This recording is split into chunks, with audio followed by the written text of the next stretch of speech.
Well, there's no place like the Phoenix Rising Soccer Complex. Rick Johnson, Phoenix Rising, return home to the Valley of the Sun to take on a young, eager, and sometimes inexperienced Seattle Sounders FC2 side. Tyler Terrans, along with none other than former Manchester United keeper Gary Bailey. And Gary, this Phoenix side looking to bounce back after a streak of more than 5 games without a goal being scored on them was snapped. There was also a streak of 6 matches unbeaten. They traveled to Fresno, and it was not the best of situations for Rick Johnson's side. They had a 15-day break, and they just simply looked like a side that hadn't played a match in a while. Christian Cheney scoring in the 25th minute off a set piece. Lambert sent off early in the second half, and it just seemed to unravel. Yeah, it was a horror show from beginning to end. Poor marking from the corner, this free kick going straight in, bad defending, and all in all, big question marks. Look at this, 4 going in the back of the net. The big question today is, can they bounce back and can they do it in style? Well, they're going to be looking to their big man up top, Chris Cortez, to do so. He's the last player for Phoenix to score,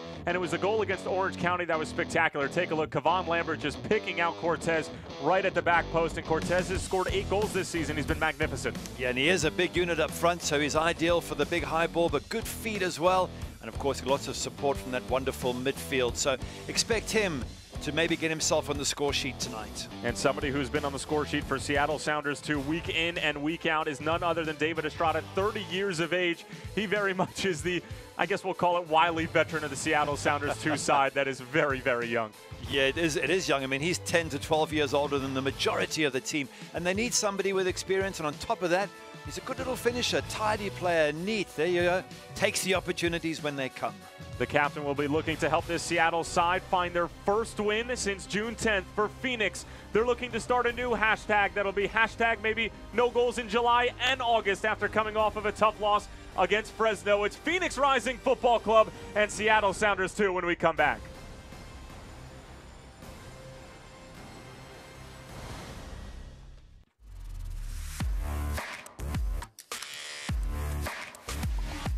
It's a great family environment.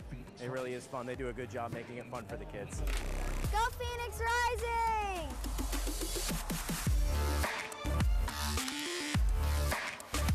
All the excitement, all the fun. We have a great time every time we come to a Phoenix Rising game.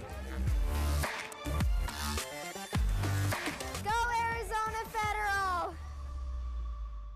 If you just sign that first I'm one so there. sorry. I don't feel comfortable signing that. I don't get the math here. Was this the same car we talked about? What's this dealer preparation fee? I'm so sorry. This just is not. What we talked about.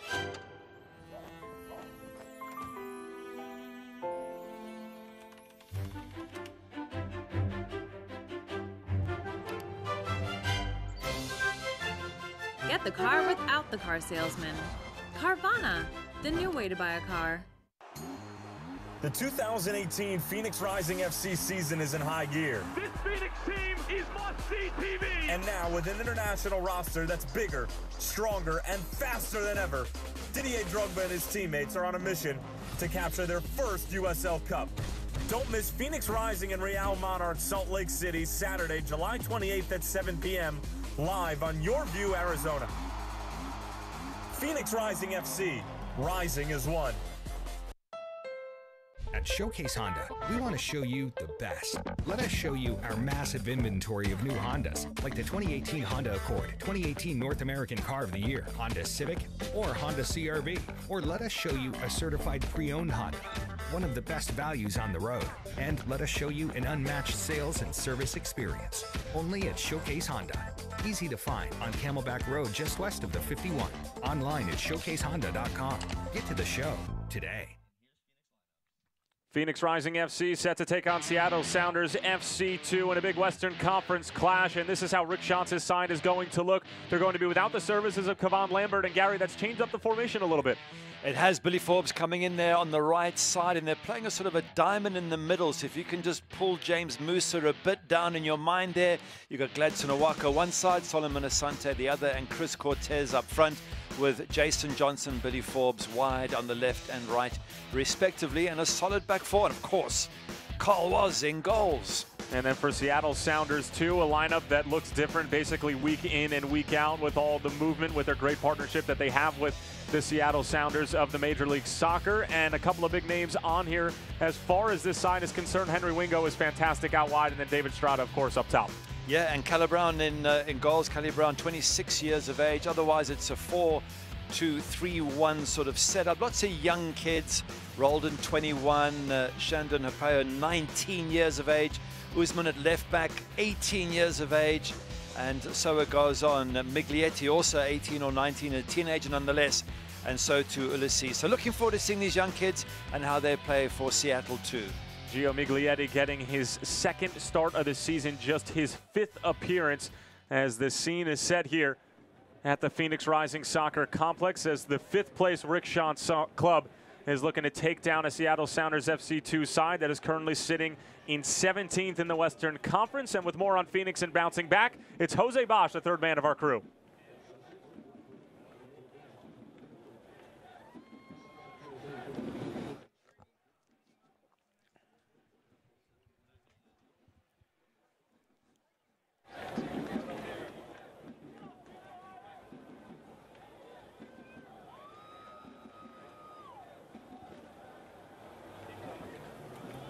The Red Fury ready to go here at the complex.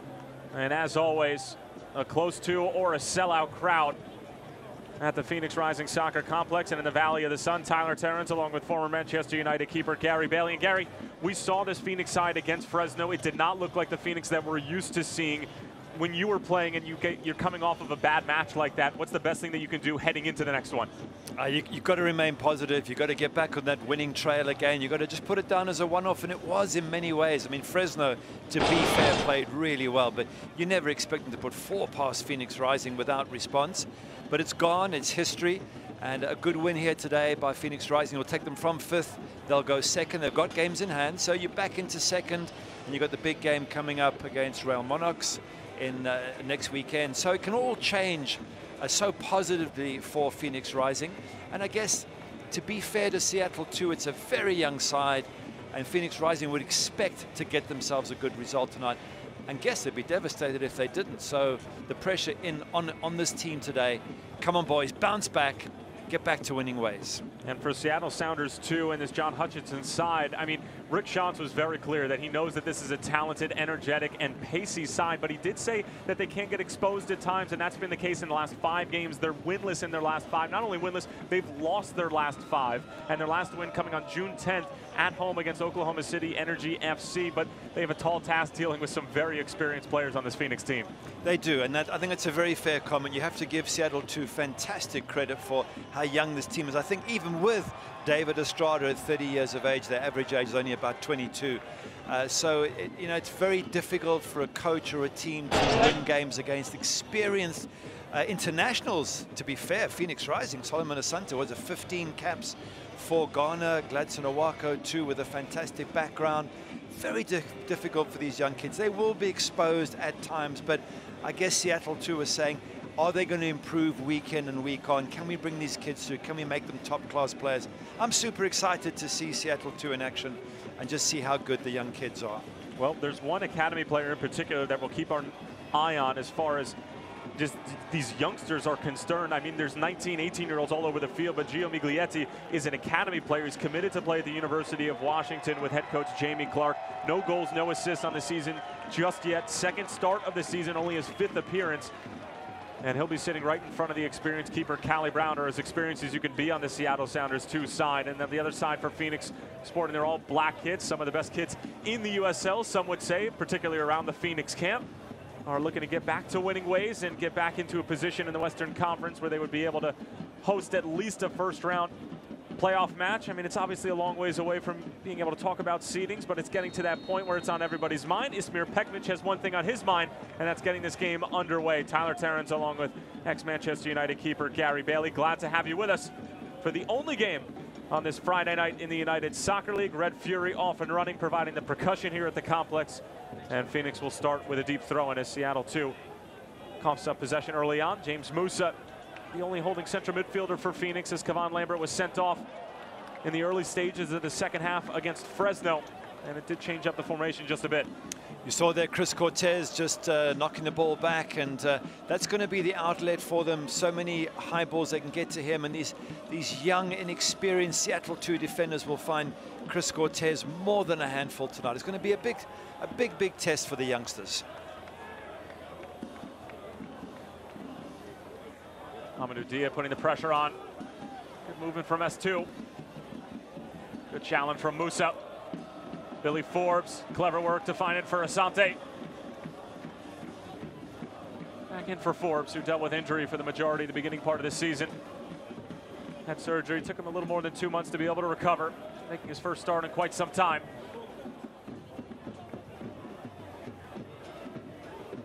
Dia bringing it down. Cortez gets a touch to it. Owako a bit heavy.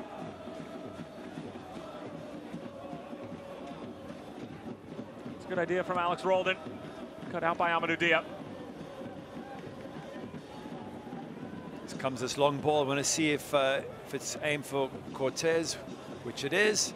Flicks it on. You see he's going to cause problems there tonight as a target man, and these young Seattle 2 defenders are going to have to figure out a way to get in front of big Chris Cortez and stop him being able to just bring it down and bring his sort of fellow strikers into play here. Foul from Gladson Owako from behind. Offers a helping hand. Just saw a lot of frustration build up for this Phoenix side as the game went on against Fresno last week, coming off of that 15-day rest. Solomon Asante, Gladson Owako were just constantly chirping in the referee's ears, but it was just more so frustration with how the game was going on a macro level. And Rick Shantz was more disappointed just in the effort and especially the concentration on set pieces as this one has slipped through, but the offside flag is up. I think there were some big question marks last week about the marking by Phoenix Rising at some of the set pieces. The first goal, and you mentioned it in the build-up, the first goal that was scored by Fresno, there was no marking on the striker at all.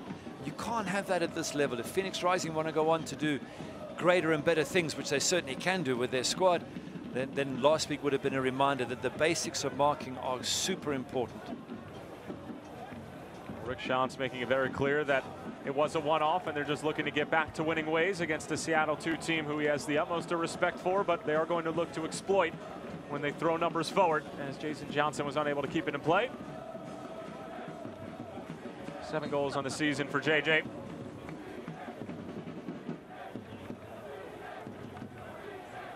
Chris Cortez leading Phoenix with 8, and he is 3 behind Thomasina Voltson of Orange County, who's currently leading the USL Golden Boot race with 11.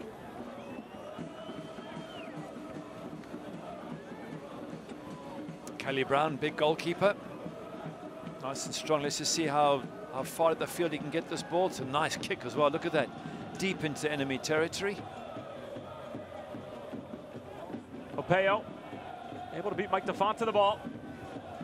And last touch is going to be off of Opeo, and doesn't necessarily agree with Ismir Pekmic. And there'll be a goal kick coming for Waz. And he made a couple of outstanding saves in the beginning parts of the first half against Fresno and was up to his usual clean sheet Carl ways.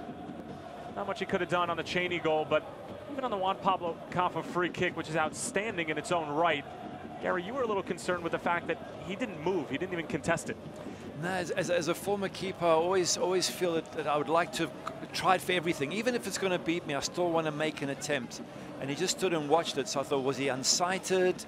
Yeah, it was a good free kick, but it wasn't in the top corner, so maybe he just got behind someone's legs and couldn't see the ball. But either way, I think I was expecting more from him because he is such a good goalkeeper. And I thought maybe he could have made an attempt. But you know what? It was one of those nights, Phoenix Rising, forget about it, move on, get back to winning ways, and they've got a fantastic chance to do that against a very inexperienced but exciting Seattle 2 side. Here's Owako, skipping away from Roldan. Good move from Amadou Dia, linking up with Billy Forbes. First touch eludes him. And that's 2 trying to build up. A little bit of miscommunication. Musa trying to keep it alive. And his momentum just carrying him forward. And a free kick for S2. Just looking at them, Tyler, from this point of view, physically, look how much bigger and stronger the Phoenix Rising players are. And every tackle, every time they meet up against Seattle 2, you can see they're bigger built. They're going to win more of the 50-50 tackles. And again, this is a good test for these youngsters. They're going to have to find a way to use their skills to get around the difference in physical size. And by physically imposing presences, I'm sure you were talking about Solomon Asante. Yeah, even he's short, but even he's solid. But Chris Cortez is one of them, and Jason Johnson's big and strong. Billy Forbes. I think they're going to give this back for Seattle too. A really tough night. The teenager Miglietti, as well as LA, Usman, and Ulysses will have their work cut out for them. S2 trying to restart quickly. But it was Phoenix ball, and now Cody Wakasa forced to put it back in, and Wakasa fresh off of his suspension after getting a red card against Orange County in the 35th minute, albeit Phoenix able to hold on for what was a massive 3 points heading into that 15-day break. And Rick Schantz having a conversation with Cody as to maybe what he could have done differently. And Coach Schantz argued the fact that it was a red card in the moment, and even on his ride home he thought it wasn't, but looking back at the tape after the emotion settled down, he couldn't help but agree with the head referee and thought that he made the right call. But Cody, an outstanding outside back, it certainly helps this Phoenix side in terms of defensive capabilities and keeping the ball. Very much a possession-based side, Phoenix. Good ball from Joseph Farrell, finding Amadou Dia.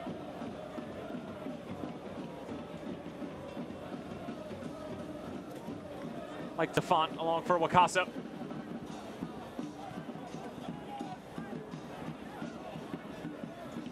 You can see they're getting lots more possession here, Phoenix, than Seattle are. Able to hold on to it. And as I say that they lose possession, the normal situation. But look how they're going to close them down. Putting them under all sorts of pressure, winning the ball back. And looking for big Chris Cortez. Also noticing Jason Johnson playing on the right-hand side here tonight. Thought he might start on the left, which is his normal position. But maybe they're just trying something different, Phoenix Rising. With the Lambert suspension after him getting sent off against Fresno in the early second half, it did change up the formation a little bit, and both wingers, Billy Forbes and Jason Johnson, predominantly right-footed, or left-footed, excuse me, so one was always going to end up on the right side. But we see that sometimes, even with some of the best players in the world, like Leo Messi, sometimes on the right side, so he can cut in on his predominant left foot and create things in the middle of the field as well. Yep, you're right. That is a very common thinking, is that the right-sided player should be left-footed so you can come inside and shoot. Not so sure I always agree with it, but it seems to be very popular amongst the top coaches, so can't argue with them. And Asante taken down, and a good set-piece opportunity coming up for Phoenix, albeit they play quickly. Dia intended for Billy Forbes, but behind the Turks and Caicos native. 2-0 loss against Swope Park Rangers, and then most recently on July 14th, a 2-0 result against the Monarchs. So they have dealt with the best of the West. Haven't necessarily gotten any results that they can really puff their chest out, but maybe trying to get one here on the road at the complex in the Valley of the Sun. Well, if you keep giving away free kicks in these dangerous areas, S2, you're going to pay for it. Let's have a look at it again. He's running away from you. It wasn't much of a contact, but if he's running away, just get out of him, get out of his path, and avoid giving away free kicks like this, which if they bend in from Billy Forbes, they can cause all sorts of trouble. Forbes is ready to go. Or so we thought. Now we'll clip it in. Good ball. Dealt with nicely by the S2 back line. Dia. Over for Asante. Great first touch. Whips it in. And it's knotted away by Ibrahim Usman, who will be celebrating his 19th birthday on Monday and concedes a corner to Phoenix, their first of the night. Asante always hovering on the edge of that box, looking for little opportunities to put in a dangerous ball. Once again, another set piece, more pressure for S2. Forbes on the corner, all the way towards the back post. Cortez nodding it back across, but too much on it. And a goal kick coming for Callie Brown. Disappointing there from Chris Cortez. He's got up, he's hasn't got too much of a challenge on him, so if you're not going to hit target, find somebody else in the box. Have a look, he's up early. I think he could have done better there and found someone lurking in the box to head to. Maybe you have to give the young defender credit for putting him off. S2 trying to play out of the back quickly. Almost paid for it, but plenty of space going the other way as Phoenix committed numbers forward to defend. However, the ball in from Burke Gilroy, cut out by the Phoenix defense. Carl Wazinski will slow things up for the home side.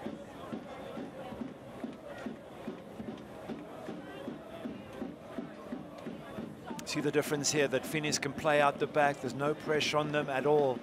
As soon as S2 get it in their box, then Phoenix Rising are putting them under pressure. So totally different style of play. Very easy for the back four of Phoenix Rising. S2 able to win it back. That line of confrontation about 10 yards behind. Midway here at the complex. Estrada. Ibrahim Usman.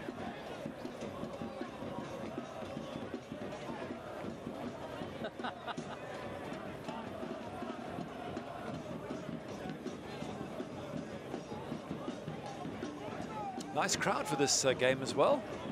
In good spirits. Probably expecting lots of goals and lots of excitement tonight.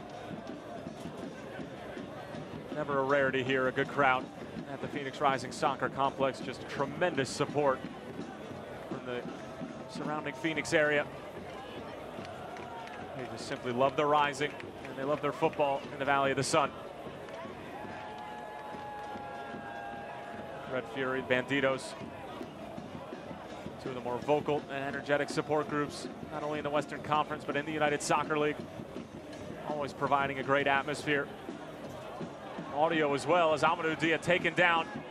Or was he? No call from Ismir Pekmic. Said he was diving, in which case maybe should have given him a yellow card. And now S2 running the other way. Flag stays down. Ball sent into the box, handled with by Joseph Farrell. And Amadou Dia still down behind the play. In for Wingo. Farrell out to defend. Slip through, flag is up, offside. I'd like to see that again. Here we go. Is there contact? Oh, I think there's contact. Well, okay. Refs can't get them right every time, and or maybe had a different view to us.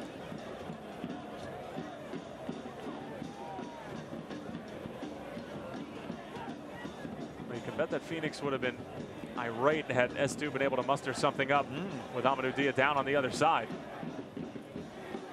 They did show some nice touches, S2, in that build-up. And that's certainly what these kids have. They have the good touches. They just got to mature as players, build some more physical strength.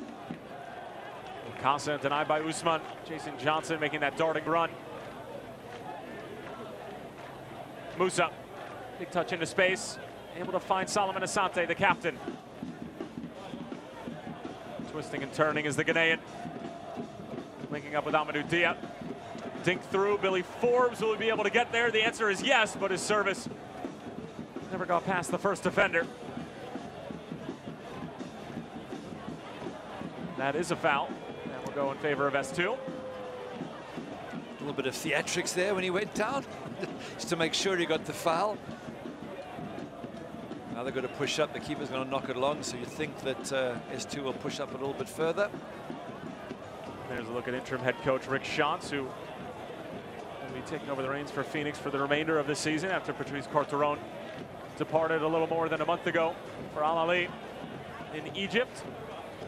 He had a good June, didn't he, the coach? Not so sure about July so far. Well, just one game in July. Give him a break.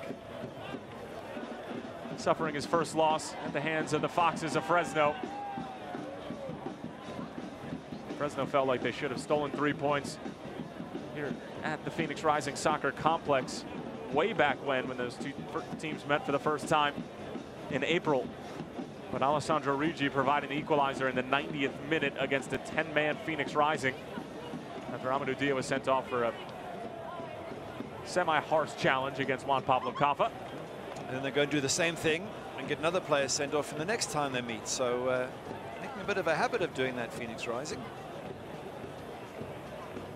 Well, the past 2 games for Phoenix have seen 2 red cards. Cody Wakasa against Orange County, Kevon Lambert against Fresno, and that's why you don't see big number 27 lurking the middle of the field for Phoenix tonight. James Musa missing his running mate in the middle of the park. And Jason Johnson unable to keep that in play. Gives a half-hearted effort.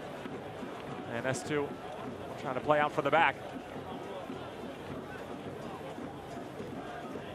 Rick Shots going with the classy business casual look tonight as Jason Johnson able to win it back. Yeah, I was just wondering if the waistcoats would ever, what you call a vest in America, would ever catch on what Gareth Southgate wore in the World Cup. That was world class from Southgate. It was. Certainly served them well as Johnson unable to elevate enough to be able to get to that delivery from Amadou Dia. Well, Coach Shantz has gone with a number of different looks this season. He says his wife, for the most part, I won't say dresses him, but strongly suggests certain outfits. Well, why not? Why not look smart, look good? I guess you just can't wear too much clothing in this sort of heat, so the suit and the vest and everything else is not a good idea, but yeah, smart, casual, business-like, as you say, why not? He hears us.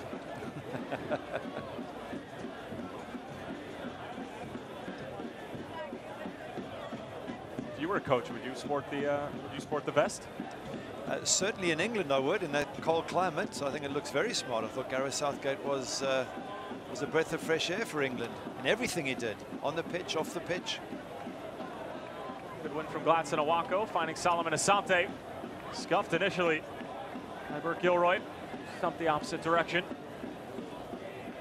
And we're about 18 minutes in here, Gary, in this Phoenix side who's coming off of a tough loss at home against an inexperienced, young, albeit eager S2 side.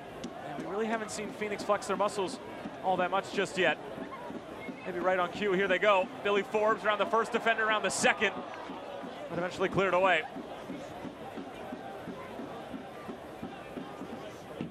Well, they've certainly had the better of possession, Phoenix. They've had lots of set plays around the edge of the box.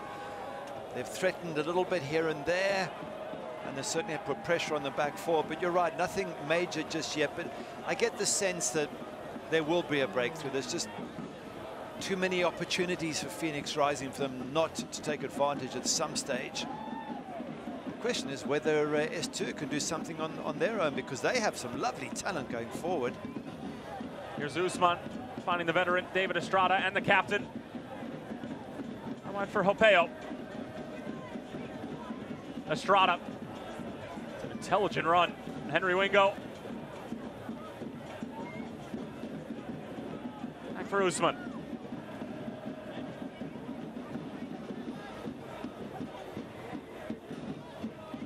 LA directing traffic from that center back position. Daly. The Aussie clipping it in behind. Usman with a great first touch. His second let him down. He thumps it across. Wasn't a bad idea, but it goes all the way out for a throw-in. I'm assuming that was a shot, because if he was meaning to cross that, I would hate to be on the end of that as a cross and take your head off. But you're right, his first touch was good, his second touch let him down. But a nice bit of creativity there from S2.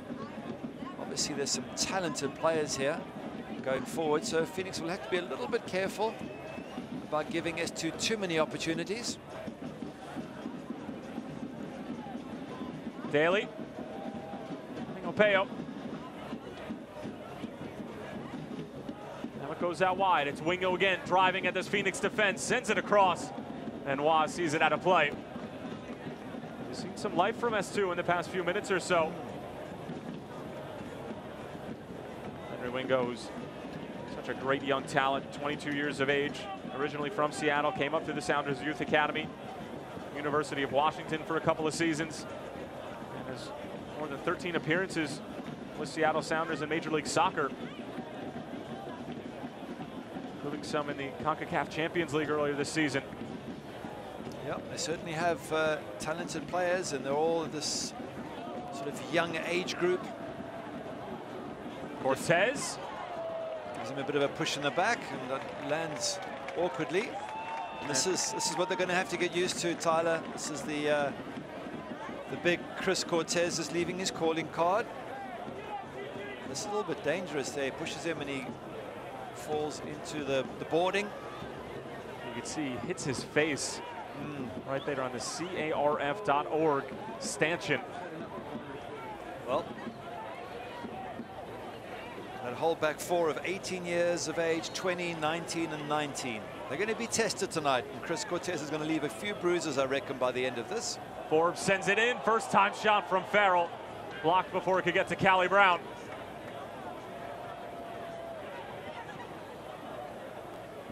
despite defending a corner, S2 had about 3 players who were waiting up in midfield.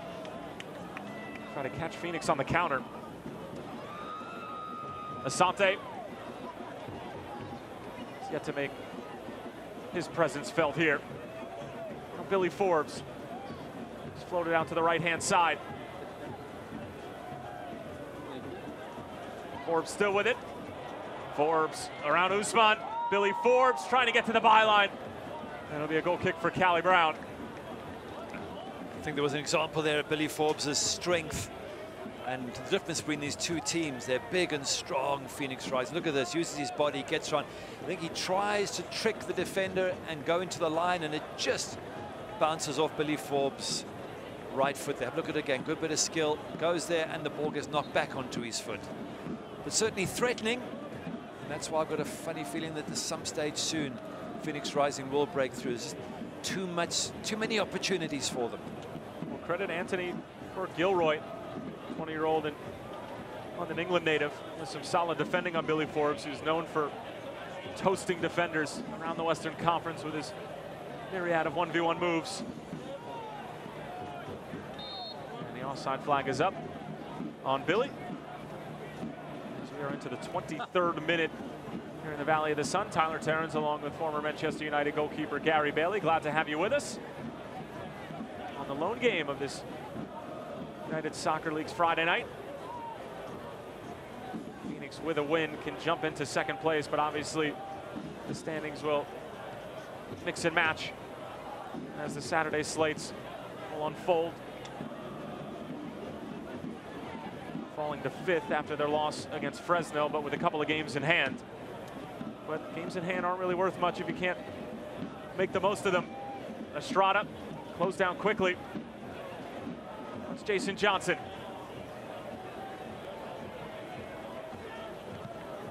He's looking for that big ball for Chris Cortez, which has proved to be useful. Kevon Lambert certainly attests to that with his great assist to Cortez against Orange County, which proved to be the game winner despite Wakasa being sent off in the 35th minute.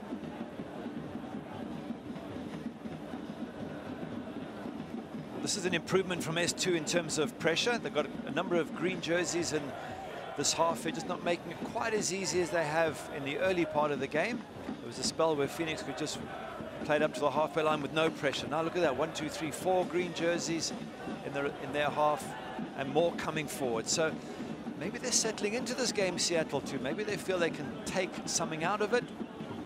Wouldn't it be a shock for Phoenix Rising to drop 2 losses back-to-back after that fantastic June they had?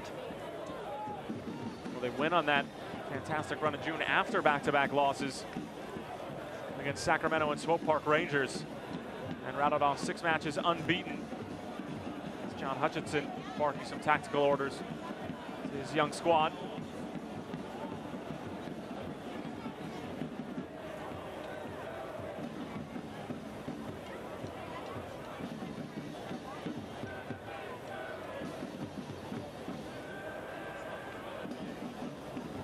Phoenix doing a good job of making sure S2 isn't building up quickly. Awako forcing the ball in the negative fashion. Wingo collects it.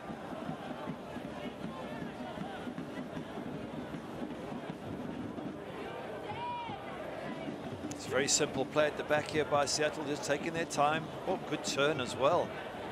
Some skill, these youngsters. Rodrigue LA on the move. Comes out wide for Usman. Whips it across, and Joseph Farrell needed to make the play, but flag was up anyway.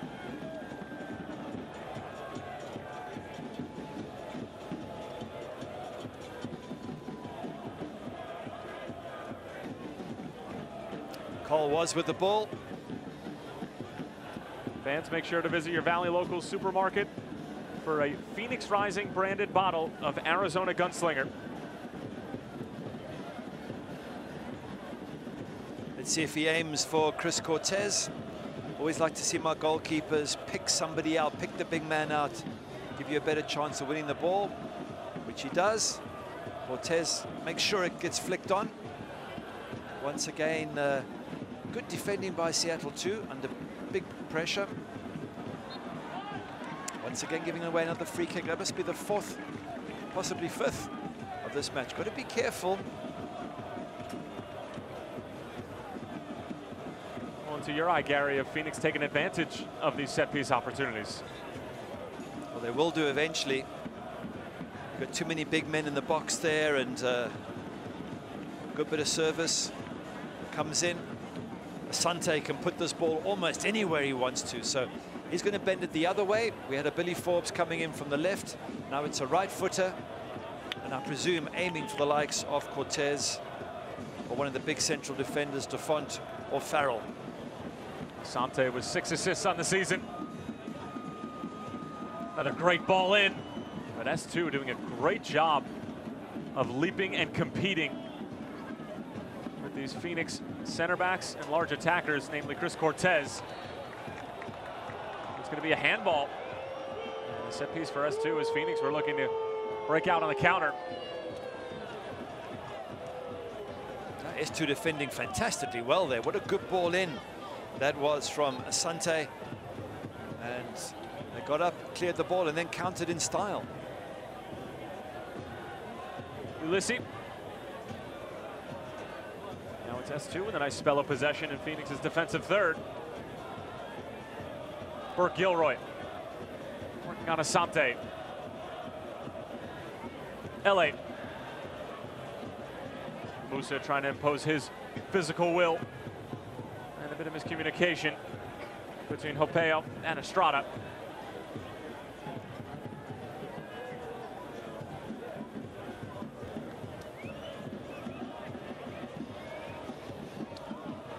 Nice long ball again. Too easily won by Jason Johnson. Poor defending, but a good tackle. And looks like they collided. Usman and Jason Johnson, it looked like they just banged knees as Johnson was trying to skirt around the 18-year-old defender from Lagos, Nigeria. Take another look. Those never feel good. Yep. Certainly don't. And that's the difference in size and physical strength between the young Seattle 2 defenders and these big, fully matured and fully grown Phoenix Rising players who do look so much bigger and stronger. And I guess I've seen many big, strong players try and take on Messi and get shown a thing or two. And we're going to have a hydration break as temperatures have been scorching here in the Valley of the Sun for the past couple of weeks. And Manchester United Club America, we're here in Phoenix and played to a 1-1 draw. Juan Mata with the equalizer for Manchester United, and temperatures were scorching for that match as well. Heat that Club America probably familiar with, Manchester United not so much. Nope. No, they will never ever see anything like that heat when they get back to Manchester.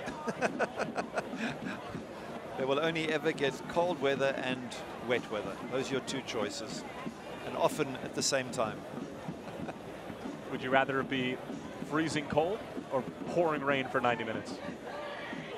Good question, but as a goalkeeper, I'd always take the freezing cold. The moment you bring wet into it, you've got to pick up the sort of skip of the ball off the ground, and it becomes a lot trickier for a goalkeeper when it's very wet.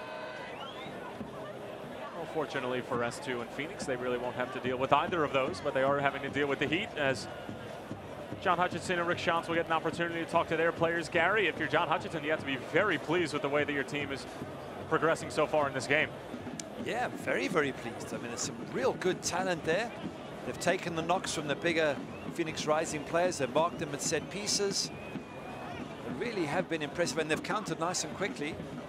Could they have done more with their counterattacks? Yes, the final ball wasn't great. They haven't really tested Carl Was in goals. And having said that, Cali Brown and picture hasn't been tested too much either, so they've protected him fairly well. But again, you get the sense that there's just too many set pieces and opportunities going Phoenix's way that eventually they're going to take advantage of something. Well, looks like we're ready to resume play here at the complex. Following the hydration break, Awako. Cody Wakasa, good ball in for James Musa, and Ismir Pekmic getting a bit more involved in the game than he would have hoped and what Phoenix would have hoped. And now S2 on the counter. Ball through for Henry Wingo. Working on Mike DeFont. Back out, Ulysses. Dia closing down the outside back.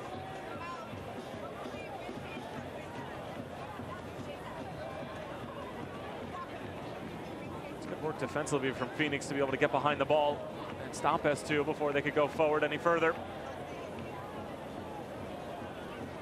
It's also good possession play by S2, knocking it around, comfortable on the ball, good vision, switching play from one side to the other. LA, great entry pass into Estrada. Wingo lets it fly. It takes a deflection. Question is, who did it come off of, Joseph Farrell or Estrada? The answer is Farrell. It'll be a corner kick coming up for S2. Right, let's see what they can do with this set piece. Nice to see them at least getting a shot, even if it didn't get on target in the end. Just helps build confidence to put the opposing goalkeeper under some sort of pressure. An entry pass in from LA was picture perfect, breaking essentially two lines of defense for Phoenix. And leading up to this S2 corner. An outswinger over the head of James Musa. Collected by Daly. LA.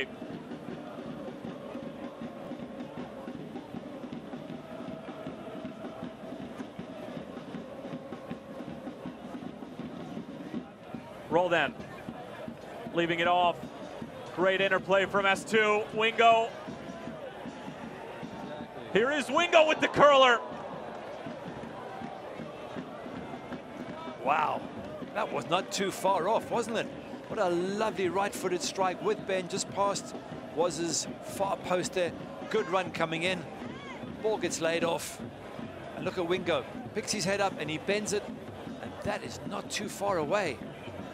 Good strike. Well done, S2. That was Hopeo sliding it over to Wingo. But S2 have really grown into this game and are giving Phoenix probably more than they bargained for. Ball skips up, a handball. Phoenix look to restart quickly. Unable to do so. To the 34th minute. Callie Brown up until this point, the keeper for S2, has not been challenged. This is right around the time that Phoenix were able to break down Tulsa and Las Vegas. An incredible week, able to win by a score of 4-0 and 3-0. And of course, that involved the Jason Johnson goal that broke the internet. Well, some strike that was. Absolutely brilliant. And they are capable of all of this. You've mentioned Asante, that we haven't seen much of him, and I think you're right. The little magician needs to do more. The ball will not stay in play. Jason Johnson can't get there.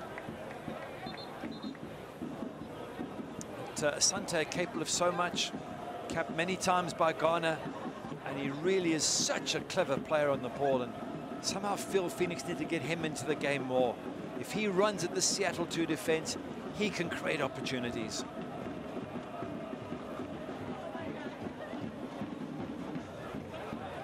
Well, we are seeing him in a bit of a more withdrawn role tonight with the change in formation. To link up with Gladson Owako in that inverted triangle in the 4-3-3 as Cortez able to find Owako.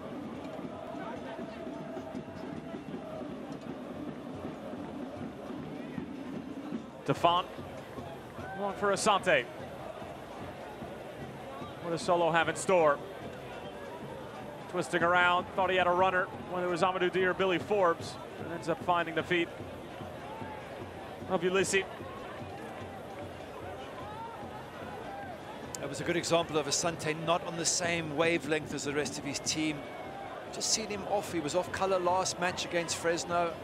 And again, we're just not quite seeing him pulling the strings the way he can do. Dia long for Billy Forbes, skips around the defender. Forbes to the byline, sends it across. And it was a very important touch. Dia back in, Ulysses gets there. Roldan shielding off James Musa. 21-year-old showing good skill. Good defending again from Seattle 2 under all sorts of pressure. They really have done well in this first half, winning the ball, getting possession back. Very impressed. Here's the veteran David Straught on the move.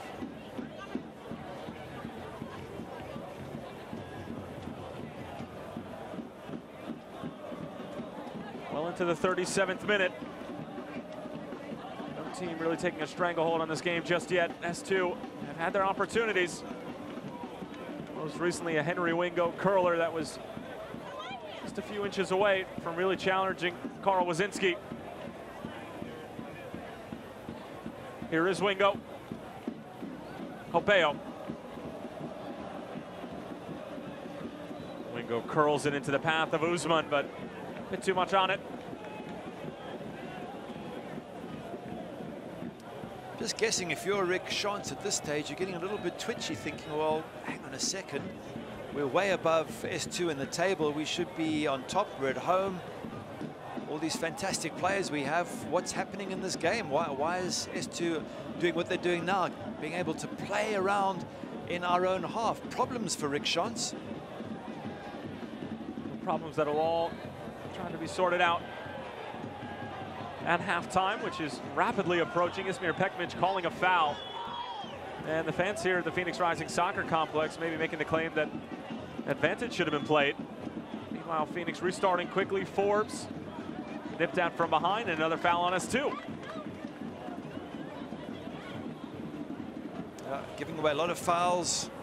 S2 in and around their box. Oh, this was the one earlier from where the ref's given it. Sometimes the ref, you give it straight away and then you realize that you should have played on. Can't be too tough on the ref, but here's the one given away in a dangerous position once again. Little Asante, the magician, on the ball. Wouldn't want him taking too many free kicks around my box. I think eventually one of them's going to cause a problem. Callie Brown and company await.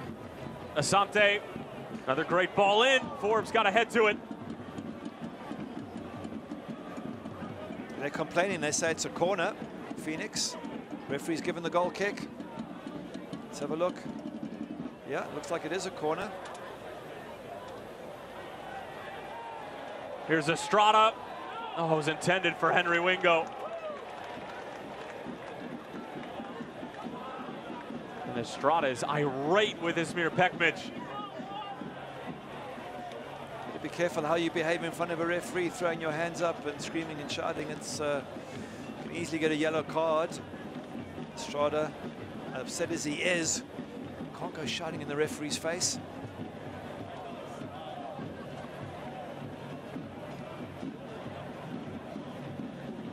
Farrell's pass cut out. More problems for Phoenix. Along for Hopeo. And Farrell atoning for his sins, albeit conceding a corner in the process. Take a look at that Billy Forbes. Questionable corner. Forbes gets a touch. Oh, in fact, Gary, you were right. It was LA. Yeah. Well, referee doesn't have VAR, so he can only give what he sees.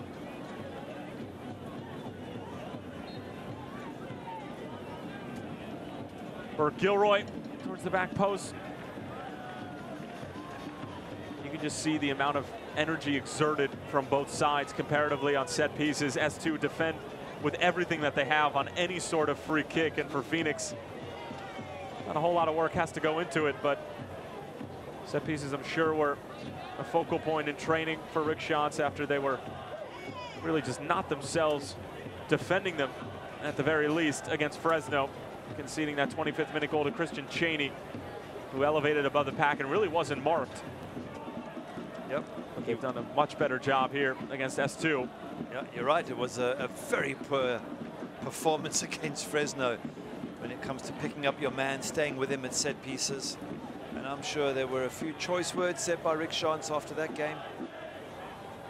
And to be honest with you, they don't seem to have had much of an impact on Phoenix, because this first 40 minutes or so, I would have expected them to have really drilled home their physical advantage, their home ground advantage, and the fact they're way above S2 in the table, but they're almost laboring Phoenix Rising, and it's difficult to find out why. S2 are currently winning the possession battle. No shots on target for Phoenix. No shots on target for S2. Awako. Along for Asante. Room to run. Solomon Asante bending it in and forcing the challenge from LA. And a corner kick coming up for Phoenix. There you go. Got to give that ball to the little magician. Once he gets on, he starts looking into the danger areas. They play it quickly. Billy Forbes looking for the back post. Wasn't a bad idea at all from Phoenix to just try to catch S2 off guard. Yep, wasn't too far away. Had the right idea, didn't he? Bent it, aiming for that top corner. Quick free kick from Asante. Good thinking. Yeah, just got a little bit too much elevation on the ball, but the idea was right. And as I say, using Asante, his brain, his football brain is so quick. Great feet. I think they have to give him more of the ball if they can. Musa over the top for Cortez, offside.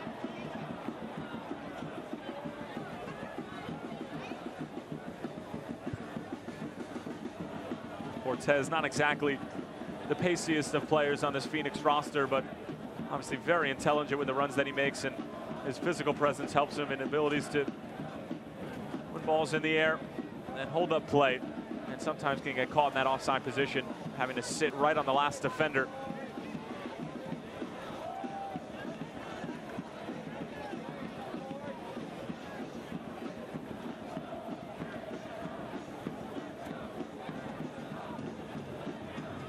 Once again, very comfortable. Seattle, they got closed down. Just play the ball out. Look at this, lovely. Good touches. Usman driving at Wakasa. Still with it. Estrada in the area. Shot is blocked. Usman on the first time, completely fanned on it. Awako gets caught. Daly locked in front by Mike DeFont. A lot of problems for Phoenix here. Cody Wakasa with a sliding challenge, and finally it falls to Amadou Dia, who can clear it out of any further danger. And it was a good idea to try to find Jason Johnson. Who would have said Phoenix Rising would be defending for their lives to hold on to a 0-0 draw at halftime against S2? Give the youngsters credit, they were wonderful there. Just couldn't get a shot on target against Carl Was, but they certainly had effort after effort. Great touches. Look at their touch on the ball. They kill the ball so quickly. They're in control of the ball. Nice touches. They're really making Phoenix Rising working. Opeo out wide for Usman again. He's been busy over the past few minutes. Wingo trying the curler one more time, and that one was even closer than the previous. And Wingo knows he missed another golden opportunity to try to at least challenge Waz. And S2 are looking mighty dangerous against one of the best teams in the Western Conference. Yeah, it was a repeat, wasn't it? Onto the right foot, goes one way on the right foot, bends it. Once again, he wasn't too far away, Henry Wingo. Right idea.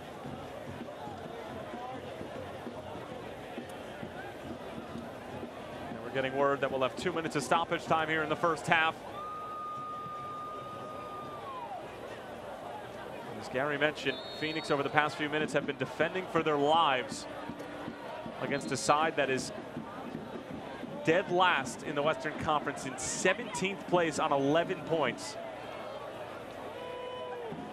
But anybody who knows this league and knows this S2 side is that A, no game by any stretch of the imagination is a foregone conclusion, and B, there is a lot of young talent underneath John Hutchison. As we'll take a look. Yeah, that's Chris Cortez just leaving his elbow in there and getting a lecture from the referee. He's given him a warning, and I think he said, I mean, he's aware of, obviously, of the sides of Chris Cortez against these young central defenders, and he's saying, hey, I saw that elbow. Next time that comes up, there's going to be a card. So credit to the defenders of S2. They're not scared. They're getting up. They're winning headers, fighting for the ball. Young Gio Miglietti there, what is he, 18, 19 years of age? Took the hit, gets himself up and gets on with it. Native of Hawthorne, California, committed to go play collegiate soccer at the University of Washington underneath Jamie Clark.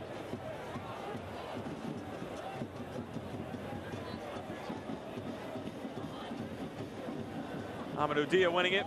Miglietti back out onto the scene.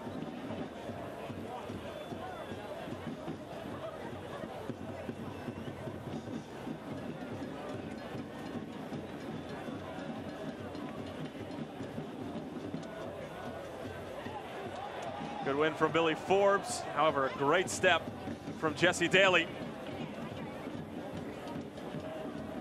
Wingo yet again wreaking havoc on the Phoenix back line, and a corner again for S2. Yeah, lovely positive play running at the back four. Gets the set piece, takes it short. Let's see what they can do with it. Ball bent in, handled by Phoenix initially. LA. Ulysses. Early delivery. Opeo was lining up for the spectacular. That's reserved for Jason Johnson only, especially on that side of Phoenix Rising Soccer Complex.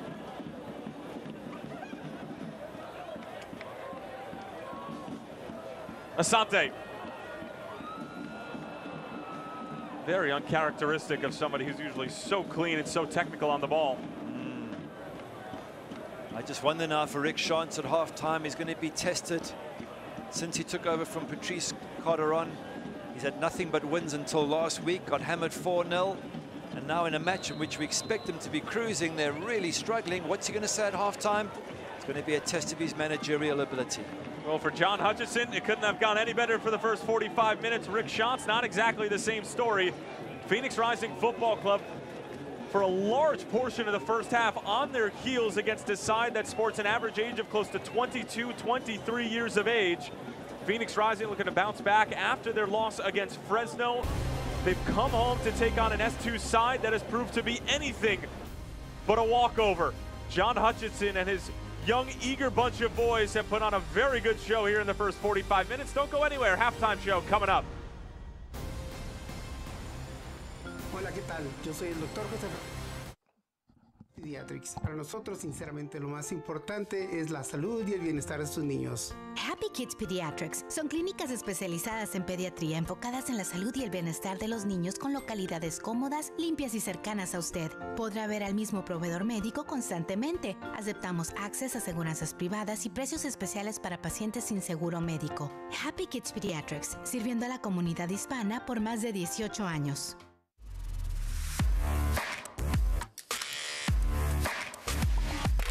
It's a great family environment. It really is fun. They do a good job making it fun for the kids. Go Phoenix Rising!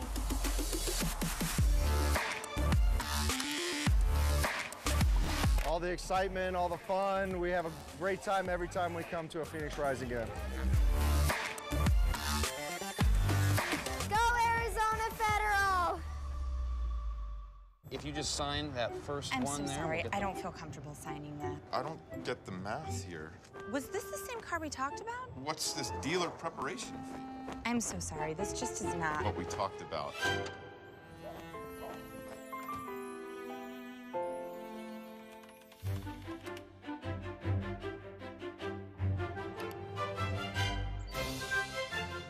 Get the car without the car salesman. Carvana, the new way to buy a car.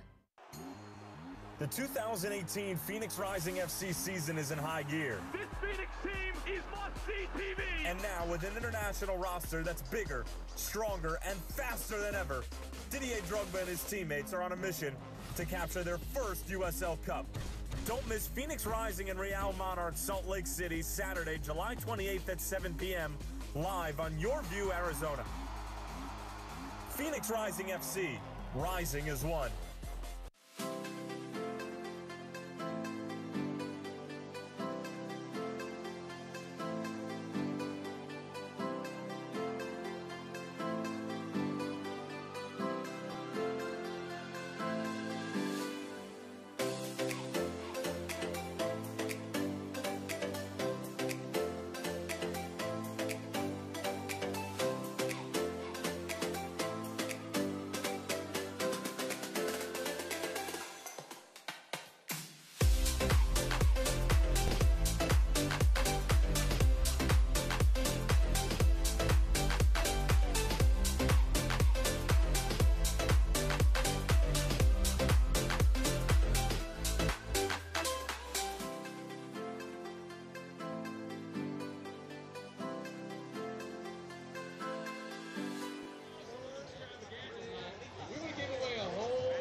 Welcome back, everyone. You're watching Phoenix Rising Soccer. It's 0-0 at the half. And joining me is Chief Operating Officer of Arizona Federal, Jason Perpaki. And before we talk about this really dope debit card, tonight you guys are the presenting sponsors of the Blackout Night. You have the Blackout t-shirts right here. How awesome is it to see this crowd tonight? Oh, this is fantastic. We're really proud of the shirts. Everybody was loving them as we were handing them out, as people were coming in. It was a great time. I think the fans are having a great time tonight. Now, in order to give some FOMO to those watching at home, how nice is it tonight? How pleasant does it feel out here? It is hot. It is hot and sticky, and the air is still. So I don't know how they're doing it out there, because it's miserable. Well, we have to work on that in the preseason. Next time, it's very cool, very breezy. Love it. Let's talk about this debit card here. How many customers you guys have with this awesome debit card? We're up to 6,000 of these throughout the valley now. So those 6,000 people are actually adding up to making about 2 million transactions throughout the valley this year. That's a lot of impressions for the team out there. It raises a lot of questions, a lot of awareness. It's been great so far. Now, for those fans that want to get one of these in their wallets, tell them what they have to do. They can go to any Arizona Federal branch location. We've got 12 of them throughout the valley. Or they can go to arizonafederal.org/Phoenix Rising. You can open an account online. And we've got a special going right now. If you get the card and then you use it 10 times in 45 days, we'll put $100 in the account. Pretty straightforward. Not too bad at all. Now, as we do with our halftime guests, we'd like to get a final score prediction. So it's 0-0 right now. What's going to happen? I'm going to go 1-0, and I'm going to be as specific as Reggie's going to come off the bench and either score or assist on a winning goal. They need some fresh legs. It's hot out there. And Becky's done a tremendous job. Becky, what's your final score prediction? 6-2. I love it. I absolutely love it. Thank you guys very much for joining us and for a great presenting night, this Arizona Federal. Back to you guys. Thanks, Jose. And you know what? I'm going to have to agree with Becky. I think the final score is going to be 6-2 as well, especially in this heat. And given the way that the game has been going, 8 goals seems like the only conclusion to this match. Tyler Terrans along with former Manchester United keeper Gary Bailey. And we'll take a look as to how the first 45 minutes went down. And it's interesting to hear that the heat, is really having an effect on the fans, because imagine what it's going to be having an effect on the players. And we were talking about it off air. This Phoenix side just does not look like themselves, and perhaps the heat has something to do with it. If it does, then all you can say is Seattle have adjusted much better to it, and Seattle are coming from a much cooler climate. So well done, the youngsters. And because they really have lacked that little bit of bite. And if we've seen anything, it's coming from Seattle too. This is Henry Wingo with a shot. Bends it just wide of Carl Was there, and he does it twice in this first half. This is the first time, and he wasn't far away at all. Great strike, and they got stronger in the first half. Did S2? There's more efforts from set pieces. Certainly, Phoenix Rising had the better of the set pieces, but they still defended well. S2, chance from Billy Forbes just got too much height on that. As the half went on, we actually found that S2 had more opportunities. They were sharper on the counter-attack. They held possession up, as you can see here, and they looked a better side at the end of it. I think this is Wingo again. Gets it, tries the same thing, comes one way, goes the other, bends it, and just wide a second time. Well, Henry Wingo was proving to be a menace along this Phoenix back line. You see here just losing Jason Johnson completely. And Wingo knows that was a very good opportunity for a possible breakthrough, as we'll take a look at some of the stats from the first half. And you can see S2 dominating the possession category, dominating the shots category, albeit Carl Was and Callie Brown have yet to make a save. I have a feeling that that's going to change in the second 45 minutes. Well, I certainly hope it does for all the fans watching. I mean, the one thing that's not good about this is shots on target have to be more than 0. But in terms of set pieces by Phoenix Rising, impressive. In terms of nice touch play by S2 towards the second part of that first half, very, very good. Guys, hit the target. It's what we need. Well, we're hoping for both teams to hit the target and for Becky's prediction to come true of a 6-2 final. Either way, 8 goals would certainly be something here at the complex in the second 45 minutes. We're hoping for it, but not necessarily expecting it. Don't go anywhere. A very, very good look at some of the SportsCenter top 10 goals in the USL is coming up. SportsCenter's top plays. Number 10, Fred. That's Matias Silva. Rocket outside the box for a goal. That's the real Monarchs, Swope Park Rangers. And number 9 for the United Soccer League, Tampa Bay Rowdies, the Charlotte Independents, 90th minute. Dominic Oduro. Absolute firecracker from outside the box. Phoenix Rising FC, OKC Energy FC. Solomon Asante. That is a goal. That's a finish. This is soccer. Fresno and Seattle. That's Jamal Johnson. San Antonio, Reno 1868, 27th minute, Reno's Jerry Avik. Jerry Van Avik. Steve have action on the Las Vegas Lights and the Swope Park Rangers. It's legal.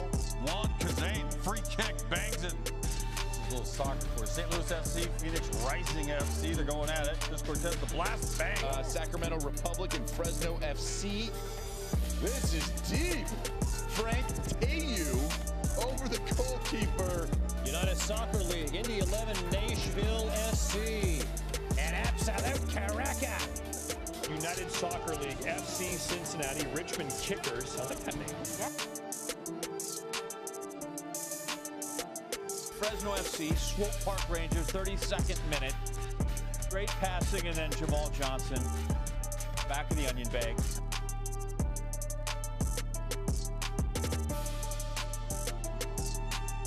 Nashville and Penn FC. Nashville working the give and the go. Lebo Maloto. Bebeto. Maloto. We're up to two. More United Soccer League. Jason Johnson. Be arrested. That's an unbelievable goal. JJ, the scissor kick.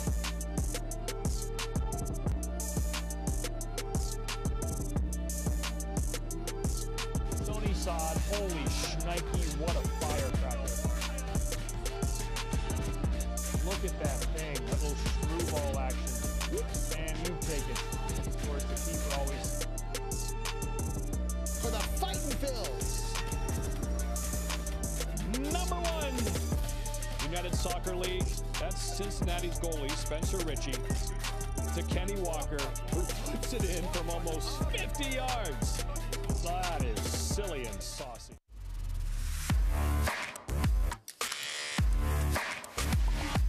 It's a great family environment.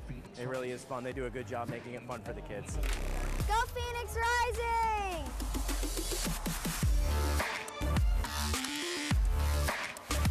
All the excitement, all the fun. We have a great time every time we come to a Phoenix Rising game. Go Arizona Federal! At Showcase Honda, we want to show you the best. Let us show you our massive inventory of new Hondas, like the 2018 Honda Accord, 2018 North American Car of the Year, Honda Civic, or Honda CR-V. Or let us show you a certified pre-owned Honda, one of the best values on the road. And let us show you an unmatched sales and service experience. Only at Showcase Honda. Easy to find on Camelback Road just west of the 51. Online at showcasehonda.com. Get to the show today. The 2018 Phoenix Rising FC season is in high gear. This Phoenix team is must-see TV! And now, with an international roster that's bigger, stronger, and faster than ever, Didier Drogba and his teammates are on a mission to capture their first USL Cup. Don't miss Phoenix Rising and Real Monarchs Salt Lake City, Saturday, July 28th at 7 p.m., live on Your View, Arizona. Phoenix Rising FC. Rising is one. Visit Pruitt's for Memorial Day savings all month long. Find furniture you'll love at prices you can't beat. Like these rocker recliners, your choice of color, just $199. Or this casual 3-piece chaise sectional, yours for $549. Visit Pruitt's for the lowest prices and best selection at Alma School and Ray or Thomas Road and 34th Street. Pruitt's, proudly serving the Valley for over 65 years.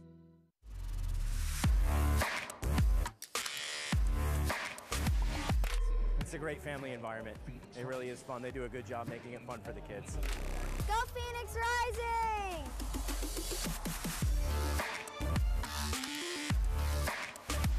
All the excitement, all the fun. We have a great time every time we come to a Phoenix Rising game. Go Arizona Federal! If you just sign that first I'm one so there. sorry. I don't feel comfortable signing that. I don't get the math here. Was this the same car we talked about? What's this dealer preparation fee? I'm so sorry. This just is not. What we talked about.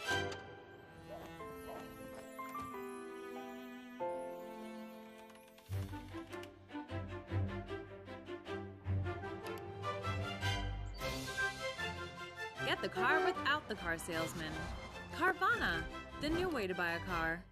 Worried about your kids' health care? Sick of doctor's offices with no appointments available? Let Happy Kids Pediatrics help. Our hand-picked staff is carefully cultivated to provide professional and compassionate care when your child needs it. Plus, we happily accept access, private insurance, and even offer special pricing for patients with no health insurance. With over 18 years providing quality health care to Valley children in our convenient Valley-wide locations, you can trust your child's health care to Happy Kids Pediatrics.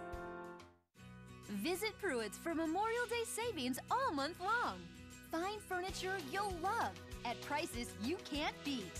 Like these rocker recliners, your choice of color, just $199. Or this casual 3-piece chaise sectional, yours for $549. Visit Pruitt's for the lowest prices and best selection at Alma School and Ray or Thomas Road and 34th Street. Pruitt's, proudly serving the Valley for over 65 years. Back here at the complex, Red Fury Banditos having a grand old time as usual in this heat, and maybe some adult beverages to cool you off isn't the worst thing in the world on a Friday night in the Valley of the Sun. 0-0 between Phoenix and S2 here in the desert, and we'll take a look at what is next for Rick Schatz's club. And obviously first on that list, Gary, at Real Monarchs, Salt Lake City, in Harriman, Utah, at the newly minted Zions Bank Stadium. And if you're Rick Schatz's club right now, the best thing you could possibly do is get 3 points heading into that match and be playing some of your best football, and we haven't seen close to their best in the first 45 minutes. We haven't. You're 100% right. And the next 45 minutes is crucial, because if they play against Real Monarchs the way they're playing at the moment, chances are they won't get much from that game. So big improvement needed second half. And the next 3 out of these 5 matches on the road, home against Orange County and home against San Antonio on August 11th and August 22nd.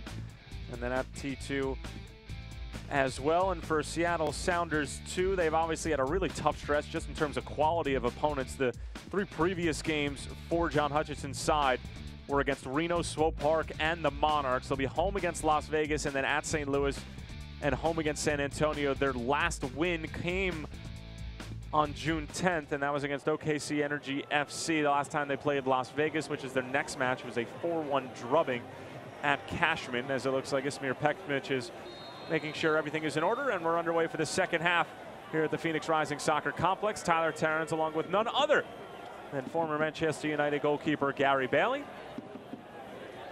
And if Becky from Arizona Federal Credit Union, correction, oh, it's just over the bar from Jason Johnson, as we were going to rip on Becky a little bit more for her 6-2 prediction at the end of the game. And one way to start that is a goal in the first minute of the second half, and Jason Johnson was that close. He was very, very close there. He bumps the central defender, gets to the ball first, and just a slightly heavy touch. But if that's a sign of exciting things to come, we've got a good second half coming up. Cortez trying to slide along for Asante. See the ball slowing down a little bit. Not sure whether they put some sand down or if it's still a little moist when the sprinklers are on during halftime, but the ball is moving in abnormal fashion at the moment.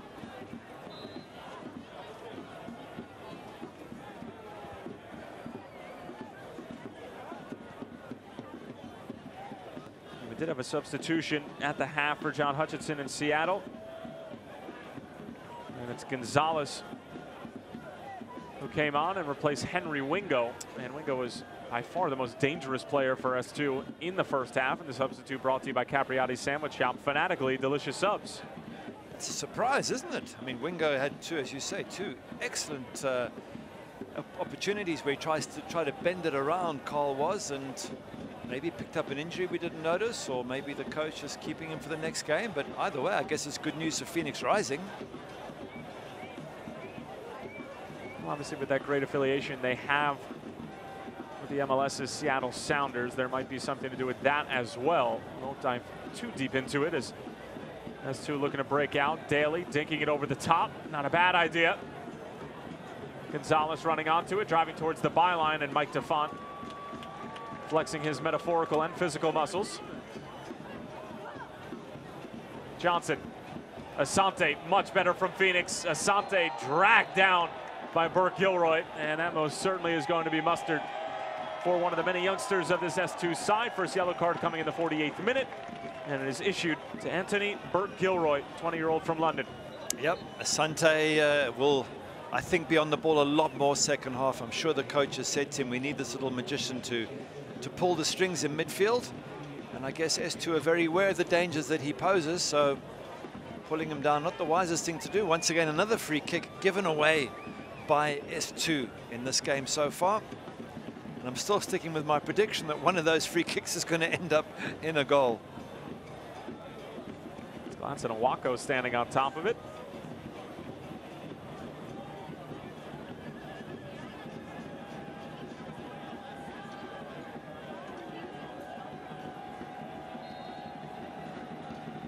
Awako stinks it in. Cortez looking for Johnson at the back post.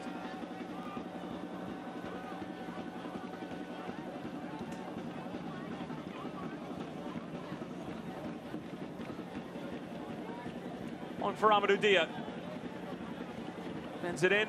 Looks like there might have been a deflection and easy work for Callie Brown. Yeah, it took too long to get the ball across there, Amadou Dia. As it came to his foot, he should have taken it, pushed it forward and whipped it straight in. He took too long. Ball gets blocked, and all that hard work, all the strikers running into the box, all that hard work is wasted. Lazy play out wide on the left there. Got to be a little bit sharper and quicker. It's usually not something we're saying about Amadou Dia throughout any match. His lazy and lackluster play, but seemingly tonight has been similar to the Fresno game in some ways, but also completely different as far as set piece marking. It's been much better. Overall effort, it has been better, but just in terms of creativity and a sense of urgency to go score, Gary, that's what really seems to be lacking for Phoenix. It certainly does. I mean, my understanding, but let's just watch this first and I'll tell you what I'm thinking. S2 on the move. Ulysses is looking to beat Waz near post, going for power rather than placement. And Carl can see it over the bar. That wasn't a bad strike either, but if you'd have told me that this was the team that many people think is one of the best teams in this league and that had been on that fantastic run in June, I would have said this Phoenix Rising isn't that side. They look totally different to what we saw in June. And I don't know how to put my finger on it, what it is. I'm sure the coach is battling with it as well. But let's see if they can turn things around. Musa looking for Johnson. Jason Johnson trying to dink it over Callie Brown, who ends up making a terrific diving save. Callie Brown, brave save as well. He had to stretch himself at the feet of Jason Johnson there. Awako for Cortez. Helps it back across, but Brown had it covered.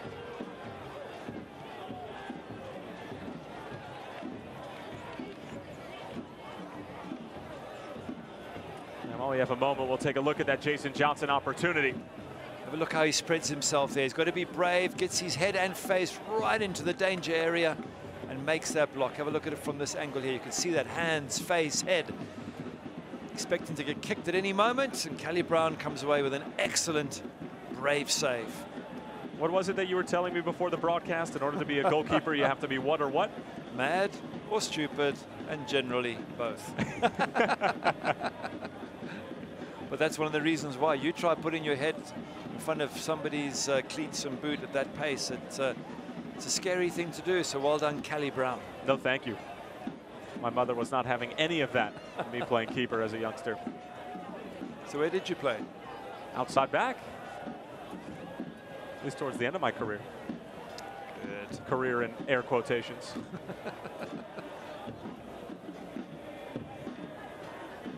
We are S2 looking very comfortable on the ball yet again. Look at this. Have a little bit of space to play in as well. Far too much space at times. Here's Estrada. Roldan making a decent run. Helpeo. Wide for Usman. Working across. It was a dangerous ball. Nobody for S2 making that delayed run. Good ball from Usman into the danger area. Now that's a quick ball in. And it caused Phoenix Rising all sorts of problems. Gets there, hits it straight away. Doesn't have to go any further past the player. And that's right. It flashes right across the goalkeeper there. Good effort. 53rd minute. Probably more action in the first 7 minutes or so of the second half than we saw in the first 45 minutes. Sante finding Musa. A lot crisper, a lot cleaner from Phoenix moving forward. Forbes shields off the defender well, dragged down, and that's going to be another card for S2. Yep, can't do that. And it's Denzo Ulisi, 19-year-old from Haiti in his second season with S2, into the book and shown mustard in the 53rd minute. And a great opportunity is sort of a makeshift corner coming up for Phoenix. It's a good turn there. You can see him being pulled from behind. He knew he'd been beaten, but he's got cover. Now he's on a yellow card. So is Burke Gilroy. They're going to have to be a little bit careful, both those players.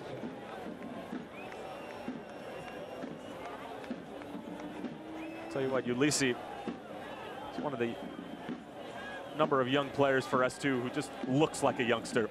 Yeah, he does. Another set piece, though, in a dangerous area.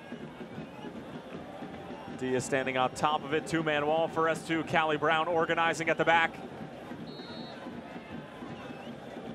Dia, not a bad idea, but the clearance from Ulisi wasn't his best, and a corner kick coming up for Rising. I just wonder how the weather's going to impact on S2, because they look sharp at first half, but have they burnt themselves out? We'll find out soon. Awako, Billy Forbes. Another big deflection. Callie Brown just has to dunk it over the crossbar, and another corner coming up for the home side. Nothing the keeper can do there except see it over the crossbar. You can't try and catch it or do anything, because you're always in danger of being bumped off the ball, so does the sensible thing. Asante, the header from Cortez right into the hands of Callie Brown, who makes his second save of the night. Wasn't the best of headers in terms of power and direction, but at least he got on the end of it, Chris Cortez. Estrada with a great first touch. Alex Roldan over for Gonzalez, putting the brakes on, and Amadou Dia gets the slightest of touches, and it proves to be a vital one. Good chance for Seattle too there, really good chance. Lovely play, but on that corner I also thought that Chris Cortez could have done more. Let's have a look. Comes in, well, he's coming away from the goal, but not too much fun. Look at this chance. Hit the ball, son. Hit it when you see the goalkeeper's eyes. You're going to get a better chance than that. Mistake in the back from S2. Cortez dumps it over the top. There it is for Phoenix. Finally the breakthrough in the 56th minute, and who else? Chris Cortez, number 9 on the season, and it's number 9 for number 9. 1-0 to the home side. Yes, Chris Cortez using his strength and his power to get past the central defender there and then lure the goalkeeper out. Just chips it over his head. Maybe some poor defending from Seattle too. Perhaps we could say that. But once he gets free, look at him, head up, watches the keeper. Keeper sells himself. Chris Cortez says, thank you very much. We're in the lead. Just the break that Phoenix were looking for, and to ignite the crowd here at the Phoenix Rising Soccer Complex. Whenever this side need a big goal, they turn to the big man. Yep, question marks about both central defender and goalkeeper. Just wondering if Callie Brown needed to sell himself. Let's have a look here. Yeah, the defender, young defender, Rodrigue Eli, sells himself. So does the keeper. Yeah, poor defending. Well, Chris Cortez will take it in stride. 1-0 to Phoenix. And Cortez moving up the ranks in the USL Golden Boot race in 2018. Now 2 behind Thomasina Voltson of Orange County. And maybe the shot in the arm that this Phoenix side needs in order to go ahead and run away with this one. Meanwhile, S2 feel like maybe that it was just one mistake that has been their undoing. We did say early on that the difference in size between Chris Cortez, big, strong, physical, and these sort of still teenage center halves, just got pushed off the ball there, Rodrigue Eli, and was a fair shoulder to shoulder, doesn't have that same physical strength, and that was the big difference in that moment. Musa along for Billy Forbes. Much better from Phoenix. How good is that? Cortez on the first time, not his best delivery. S2 scrambling to deal with it. Now here's Musa with his off-right foot on the volley. There's less said about that. From Musa's point of view, the better. Farrell with a diving header, able to find Musa. And now Phoenix just pinning S2 down in their own defensive third. Johnson trying to win it. Awako taken down. Another set piece for Phoenix. We're talking about this weather, and I can't figure out how Seattle could be better than Phoenix Rising in this sort of weather. I just wonder if they've given too much in that first half, the youngsters, and whether they're going to run out of juice in this immense heat. Sent over the top. Estrada might be able to get there. Defon, not his best touch. Was that a foul on Defon? Ismir Pekmic says no. Ooh. I thought for a moment it could be. He lost control of the ball. Did Estrada get tripped? Let's have a look. Lost control of the ball there. No, I think Estrada's just gone down. I thought maybe there was a clash of legs, but not in that case. Well done, referee. Good decision.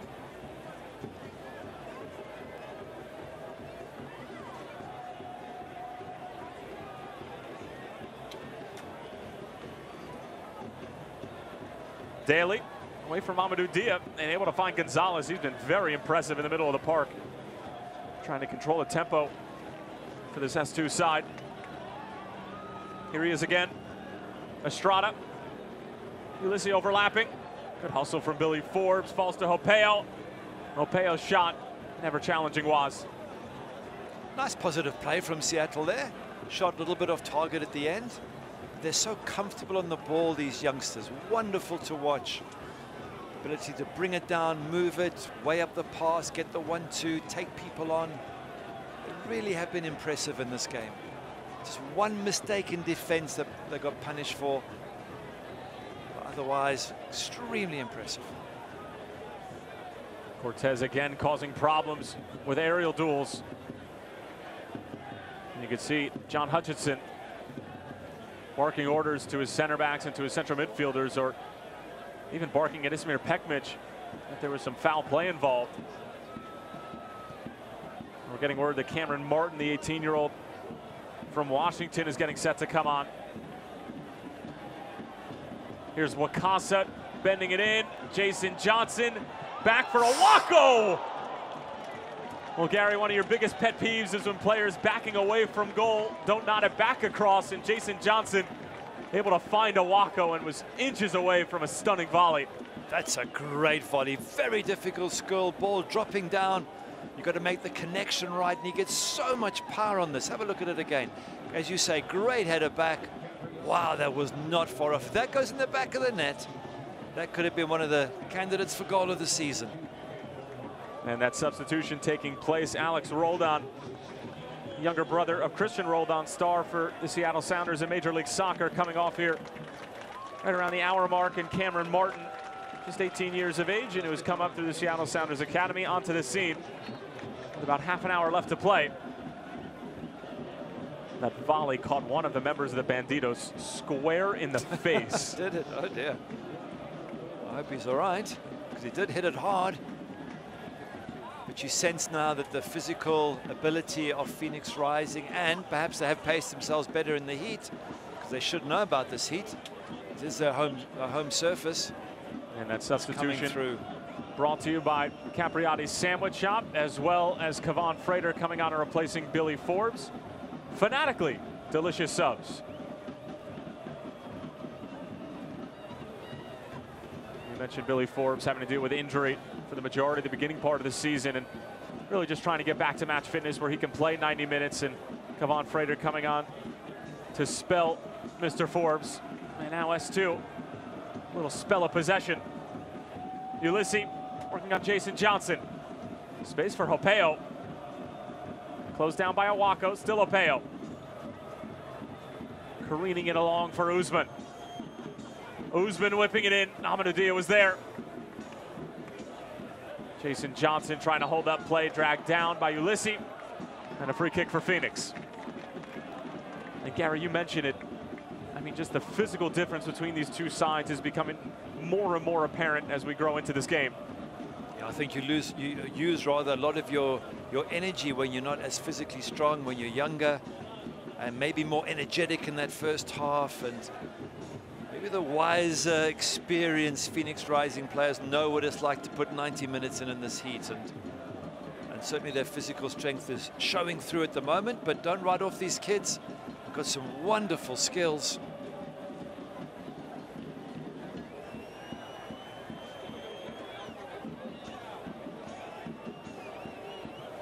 Currently 99 degrees. Wow. In Scottsdale, where the Phoenix Rising Soccer Complex is located. Well, thank heavens they played it at night.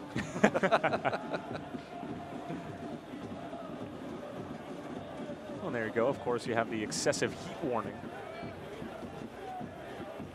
coming from the National Weather Services. Seems a bit obvious at 99 degrees.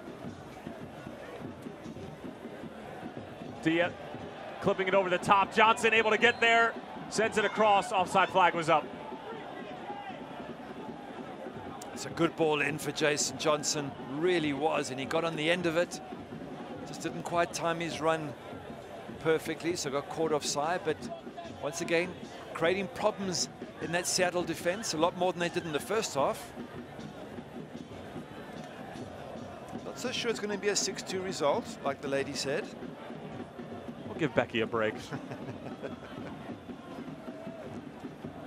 Dia thought it might have been a good challenge. Ismir Pekmic says otherwise.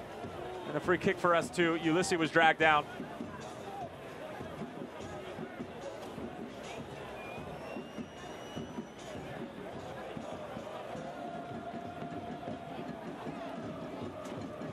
Seattle preferred just to keep possession rather than knock a long ball into the box. Shows you how much confidence they have in their passing ability. Burke Gilroy. Miglietti. Cut out by Phoenix. Owako over the top for Chris Cortez, bringing it down with his chest. Asante. Phoenix racing numbers forward into the area. The service cut out by LA.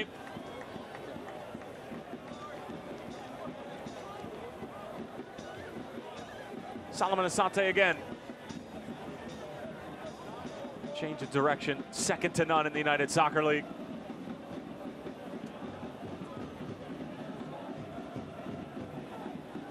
Looks like Seattle to have dropped fairly deep. Look at this.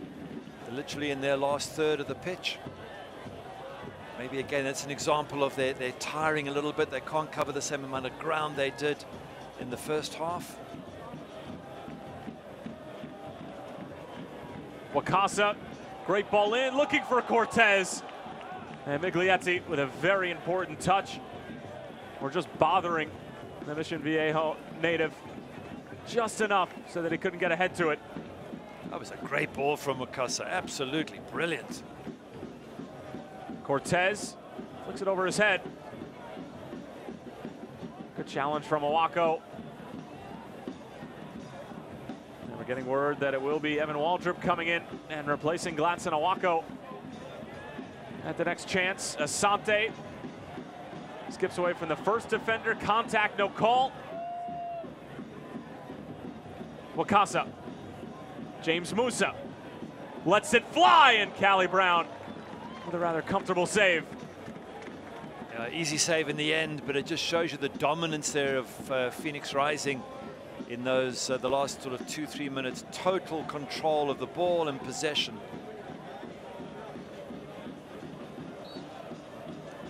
Phoenix Rising fans, you can win 4 Phoenix Rising tickets just by watching Phoenix Rising in your view, Arizona. All you have to do is listen for the keyword and then enter it on social media, and you could win. Plus, all winners are entered to win the grand prize and all expenses paid trip to watch Phoenix Rising take on Las Vegas Lights FC on October 10th. Tonight's keyword, blackout. And no, we're not referring to Dollar Beer Night.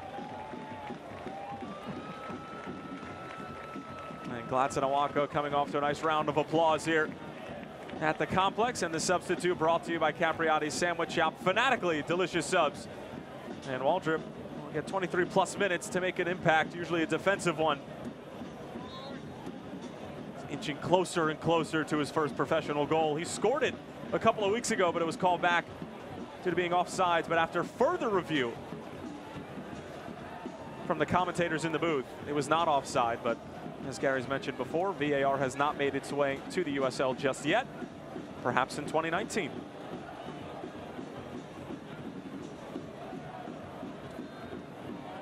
Musa, the great ball forward. Johnson, look at the pace to keep it in play. JJ into the area, bending it in, and LA again to break it up. Another corner kick for Phoenix. Yep, the pressure's building. What a lovely breakaway that was. Fantastic speed from Johnson. Good ball through to him. He whips it in nice and early.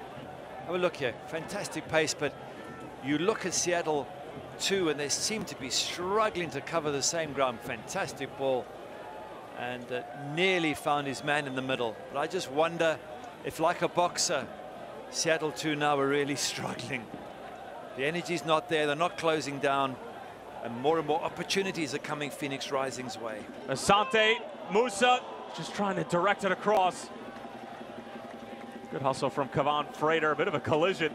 An awkward one. And Jesse Daly gets it away. Musa, it's got to be a yellow. And indeed it is mustard for James Musa, who was late coming into the challenge.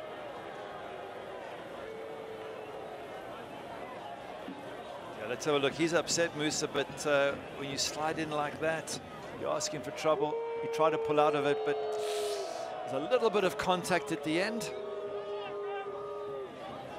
And now he's giving the ref some verbals, and he's being warned. Well, Gary, you mentioned Seattle Sounders too, like a boxer getting tired in the later rounds. 4 out of the last 6 goals and now 5 out of the last 7 that they've conceded in the past few games have been in the second half. And those are against some of the best teams in the Western Conference we talked about, Reno, Swope Park Rangers, Real Monarchs. They've been in all of these games after the first half. Once it gets to the second, maybe some of that youth, some of that inexperience, and maybe some of that really not acquiring peak match fitness comes into play. Yeah, it could be all of those. But certainly when you're playing against men who are bigger than you physically, who takes more energy out of you every collision, and when you put the sort of effort they put in first half, where they really ran around Seattle, closing down Phoenix Rising, and you haven't got that maturity yet, then you're going to lose the energy for the last sort of third of the game. And that's where they have to learn from that. They've got to pace themselves better. Especially when Phoenix can bring on the likes of Kavan Frater, who scored double-digit goals in 2017. Doesn't help either as Ulysses sends it across. Dia gets a touch to it, and a corner kick coming up for S2, who are one set piece away from getting right back into this game. And corner kicks, as always, brought to you by our friends over at Carvana. Well, you're right there. I mean, only 1-0 down. If they can make something happen. I want to see more green shirts in that box. Have a look now. Don't see enough. Do they really want to win this game? They're going to throw some bodies forward. Here we go. For Gilroy. Dia got a touch. Miscommunication between Daly and Gonzalez as to who was going to take it on the first time. Neither could decide. And as a result, a throw-in down 55 yards away from goal.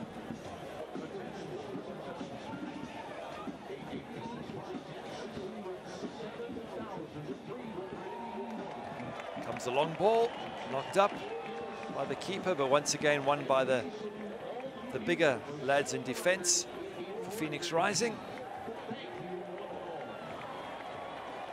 Another foul called against the home side.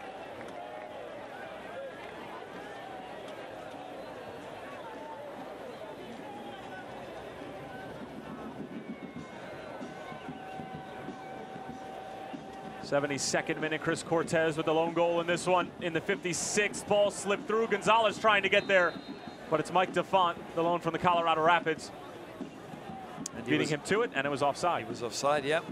At least they're trying. They're probing S2. They're coming back into this match.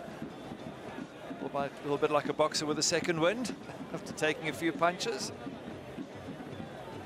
And that's good. That's what you want as a coach. If you're the, if you are John Hutchinson, you want to You want to see your players take the knock, go 1-0 down, and then try and get back in the match. Look for ways to breach that Phoenix defense.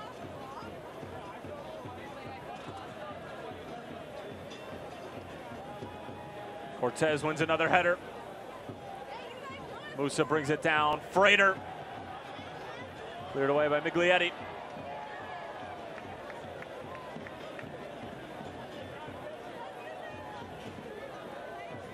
Well, attendance again for Phoenix Rising through the roof. 7,381.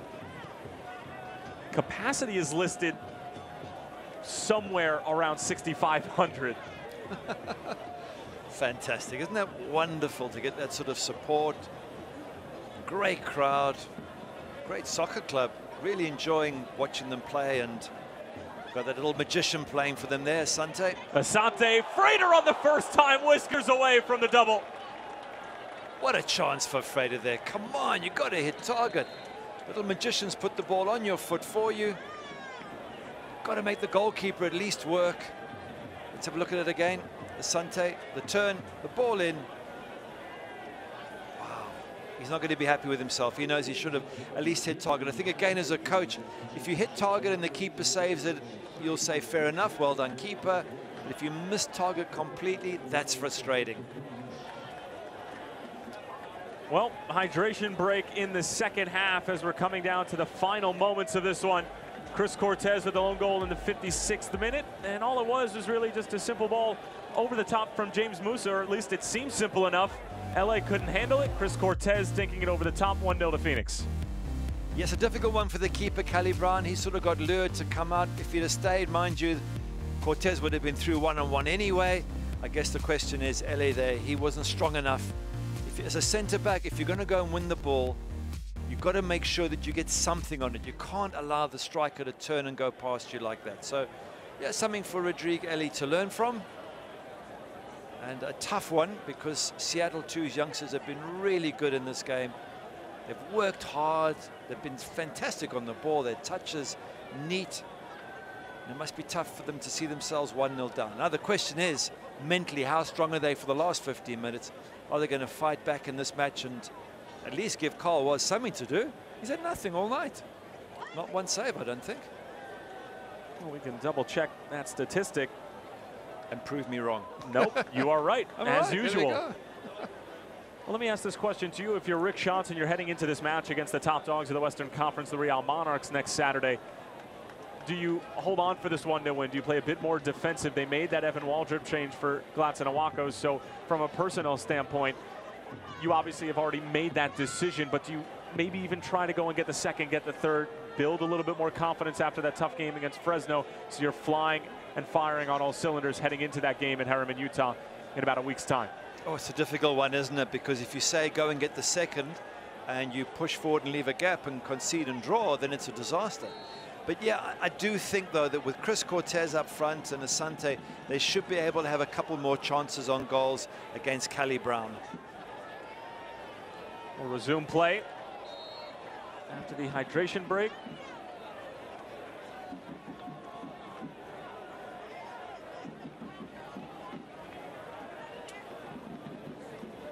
Cortez with his 9th goal of the season. Credit James Musa with the assist. And right now, it's the game winner.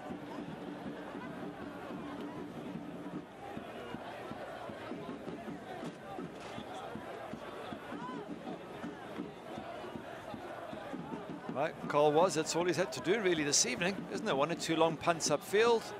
Let's see if he can pick out Chris Cortez. Again, this is also important for keepers these days, your distribution. Has he managed to find him? Well, at least he put the ball into a dangerous area, and it's resulted in possession, good possession for Phoenix. Now here's Waldrop on the move. Johnson, handled well by Frater.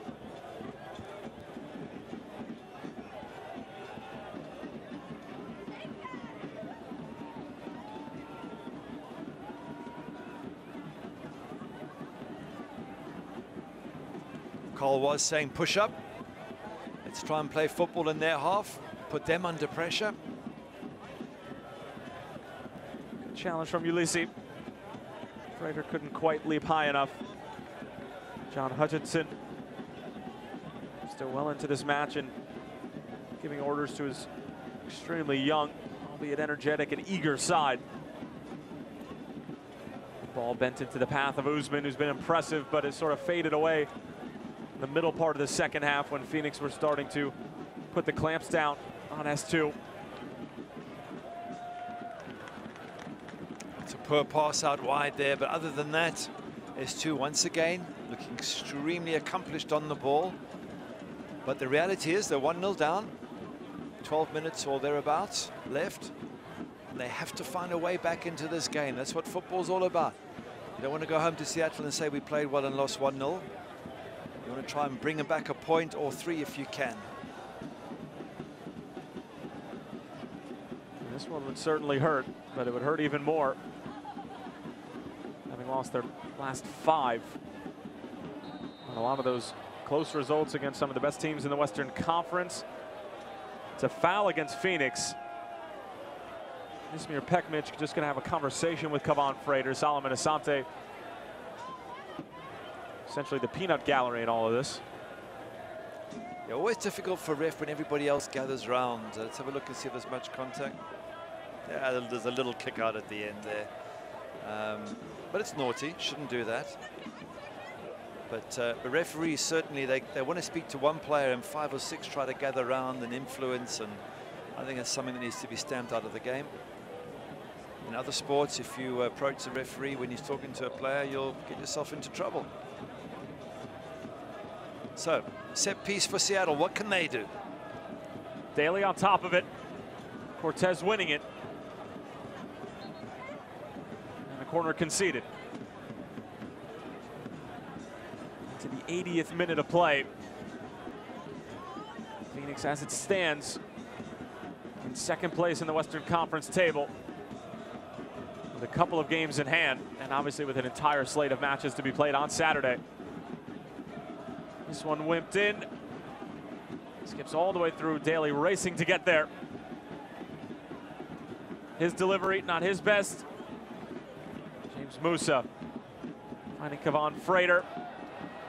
That seemed like a nasty challenge. Ismir Pekmic says play on, LA. It's Cameroonian again.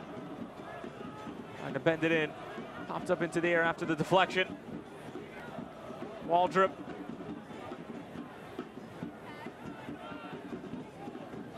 LA just dancing around Waldrop, still with it. Waldrop making a good tackle, however. And Mike DeFont trying to clear it out of danger, but S2 with some good pressure. And Frater, that was late. And you have to imagine that's going to be a yellow card, considering he just got called for a foul, or maybe the cards are going to stay in the pocket. Yeah, doesn't seem like there's a card there. But certainly great pressure from S2 for the last few minutes there, keeping possession just around the box. Let's have a look. It's under the cleats more than anywhere else, but could also be for an accumulation of fouls that you get a yellow card. Persistent infringement? Yeah. I believe that is a thing. Yeah, it is. Sort of like your verbal abuse on me before the broadcast. And we were saying, asking the question, S2, can they put the pressure on and look for an equalizer? The answer is yes, they put some great pressure on. Daly. Oh, that's a terrific ball in, but the only one there was James Musa, including about 3 or 4 black jerseys. Nobody from S2 was anticipating the ball to be played into that area, which is the corridor of uncertainty. It certainly is. Hate it as a goalkeeper when that ball goes in there. You don't know if you should come or stay or what you should do. So another set piece for S2. They play it short. Daly lets it fly, blocked by Evan Waldrop. Trying to bring it down. Daly takes a couple of different bounces, including one off of Ismir Pekmic. And it's going to be Nick Hines coming in for S2, and a yellow card distributed as well. And it looked like it was given to LA. Yeah, not quite sure what that was for. Don't know if he kicked the ball away or said something to the ref. now coming into the last 8 or so minutes. And big question is, can Seattle too keep this pressure on and get something out of the game, or can Phoenix Rising put this to bed? And a 20-year-old from Plantation, Florida, coming onto the scene here in the 83rd minute, young Nick Hines. Played his college ball at Akron University for just a couple of seasons. Came up through the Sounders Youth Academy. Substitutes brought to you by Capriati's Sandwich Shop. Fanatically delicious subs. And it was actually Usman who got the yellow card for Seattle.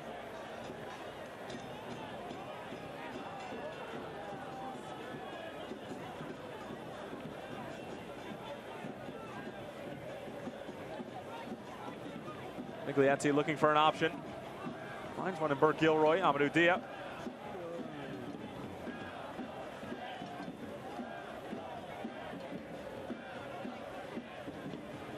He's playing it out through the back, through his keeper. More and more these days, you use the goalkeeper whenever you can. If you can't go forward, you'll use him to, or her, depending if it's women's football, to try and play out from the back. Johnson with a good tackle, not allowing Ulysses to be able to cut inside. And he's receiving some sort of information from John Hutchison, relaying that from the touchline.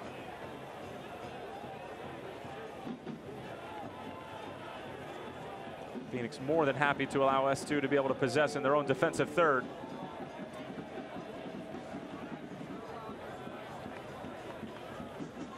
Chance for some pressure for S2. Ulysses. Hines getting his first touch.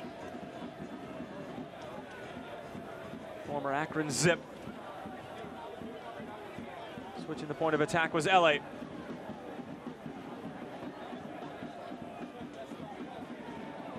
LA again.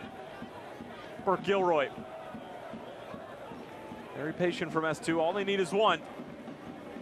And that'll earn them one. LA with a good idea. Just a bit too much on it. That's a difficult ball to get right. It's got to have enough pace to get there quickly, but not too much pace, so it doesn't run out of play. But a nice idea nonetheless. And Carl hasn't had much to do tonight. Still not a shot on target to be had for S2. I think that's something that Coach John Hutchinson will be concerned with. As lovely as the football has been from S2, the final product hasn't been there. At the one end, and then on the other end, one error, and they conceded a goal. And really, that's what football's about, isn't it? It's what happens on the two ends of the pitch, but a trouble here. And Kevon Frater and Nick Hines exchanging email addresses. Frater not happy with Hines playing the ball right into the face of Frater, who was down after the foul. Let's have a look again. He feels that maybe he left some studs there. It was a dangerous tackle. And Hines just barely into the game, already into Ismir Pekmich's book. Receives mustard in the 86th minute.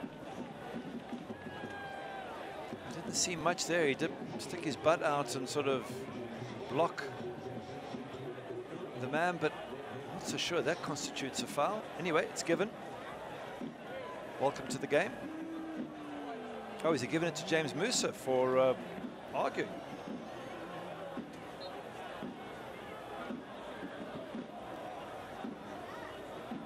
Resume play, 87th minute. Joseph Farrell all the way over for Jason Johnson. Knocks it across. That's extremely difficult to do. It's null and void. The offside flag is up.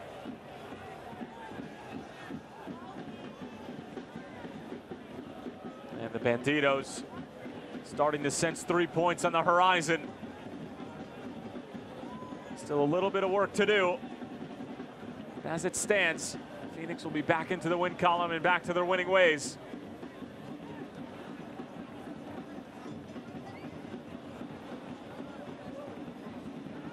Daly trying to get away from Kevon Frater and Evan Waldrop. They swarm the youngster. Now it's Frater. What a challenge from Miglietti. I don't know how much he knew about it. I think he slipped as he was going to make the tackle. Nick Hines with another foul. Mike DeFont, a bit shaken up. Probably just taking the opportunity to get a breather in this heat. Let's have a look what happened. Referee just saying, come on, only a couple of minutes left, let's finish it off. Yeah, he got some studs on the back of his leg. Not very pleasant, but he'll be happy with the 3 points.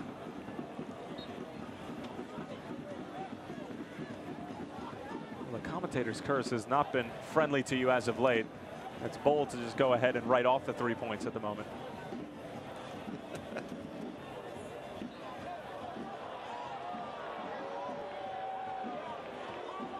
Seattle in a rush to get this game going. Callie Brown trying to play quickly for S2. Crowd here at the complex not happy with the call.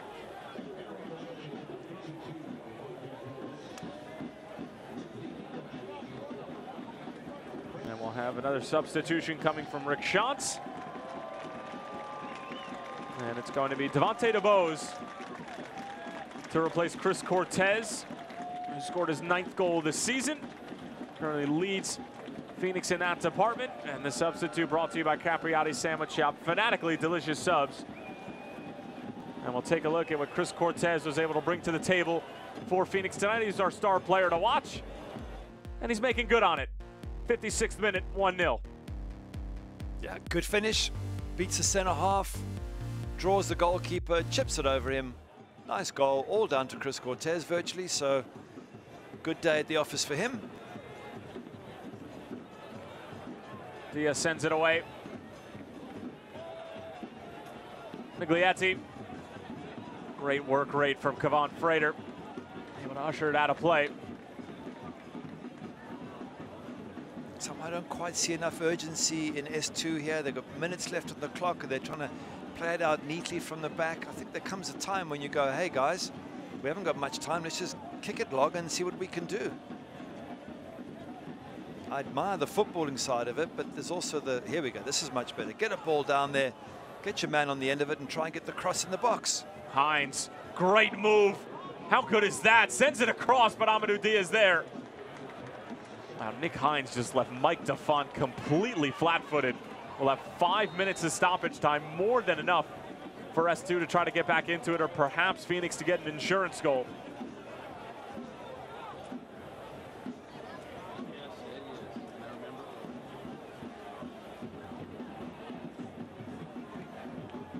Johnson with a good sliding challenge.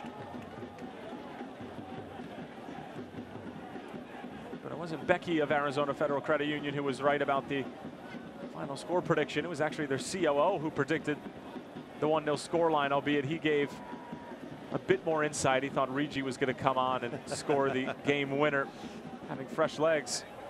I'll tell you what, the CEO knows his football, knew that they were going to need some fresh legs in this unbearable heat.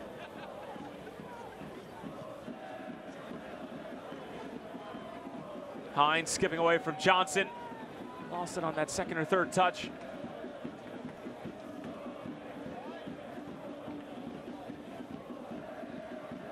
Yeah, just up to Phoenix now, just to keep possession. There's only minutes left in the game. And that's what any professional would do now, exactly what they're doing. Try and keep possession. I was about to say, don't go and kick it and lose it, but they've still got hold of it. But don't go for the sort of long ball. Just play it amongst yourselves. Wind down the clock and walk away with the 3 points. And right on cue, Devontae DeBose drags it towards the corner, able to win a corner kick, and precious seconds will continue to tick off, and Phoenix are that much closer to getting their 3 points, headed into a massive Western Conference clash with the Real Monarchs at Zions Bank Stadium a week from tomorrow. I mean, certainly I don't think they're going to be full of confidence after struggling to beat Seattle 2-1-0, assuming that remains the score, and the hammering they took last week against Fresno. But 3 points is 3 points, and they can turn it all around with a great win next week, and then we'll be singing their praises again. But right now it's been a labor, this game, and really have struggled. The one goal they've got has been more of a defensive error from Seattle 2. What they have done well is they haven't given Seattle 2 one shot on target, so they can tick that one off as a job well done.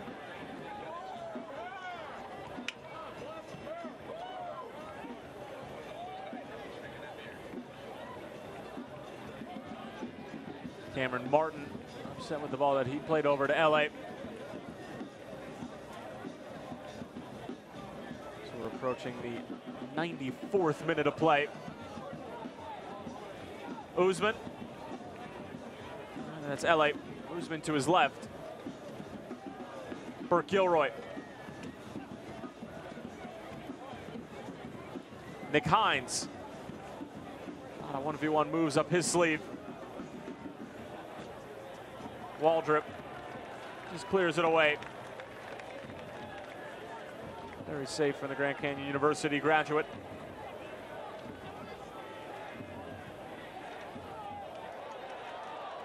Mistake from S2 again. Kevon Frater in on goal. Callie Brown off of his line. Frater denied by Brown. Good save there from Callie Brown. Once again, brave as a lion, comes out, gets the ball and the man with the save. No foul there at all. And he keeps his team in it for another minute or two, but some very lazy defending there from Seattle 2. We just completely gave it to Phoenix in a more than advantageous situation. But Kevon Frater unable to put the icing on the cake for Phoenix. But the victory cigars are about to be lit. Into the 95th minute. Good step from Mike DeFont. Johnson getting there as well. Burke Gilroy wins it back for S2. Is there one more move left in this John Hutchinson side? David Estrada directing traffic. Have barely heard his name in the second half. Gets the return pass. Flag stays down. And last touch off of Estrada. And a goal kick for Waz. Yeah, once again, no final product for S2. Lovely touches, good build-up play. But without one single shot on target, you've got to say you're missing the whole purpose of the game, isn't it? You've got to work the goalkeeper. You've got to get goals, create opportunities, and they haven't been able to do that. The rest of their game has been fabulous, wonderful touches, great skills from the S2 youngsters. But Carl was barely got it. Well, he certainly got a sweat on with the temperature, but he didn't get a sweat on from the soccer, that's for certain. Well, that's going to do it. Phoenix Rising back to their winning ways, and they're back to their clean sheet ways, and their defense does not allow a shot on frame. Carl Wazinski with probably the easiest clean sheet he'll have in his career. Rick Johnson company, 3 points to the good. Seattle Sounders 2 with a more than valiant fight. But Chris Cortez's goal in the 56th minute, his 9th of the season, proves to be the difference maker. Phoenix back in the win column as they'll head to Zions Bank Stadium next week. Seattle Sounders 2 drop their 6th in a row. We'll be back in a moment with postgame.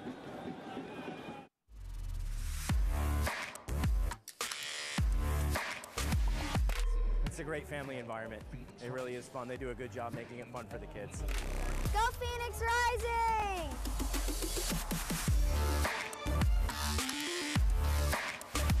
All the excitement, all the fun. We have a great time every time we come to a Phoenix Rising game.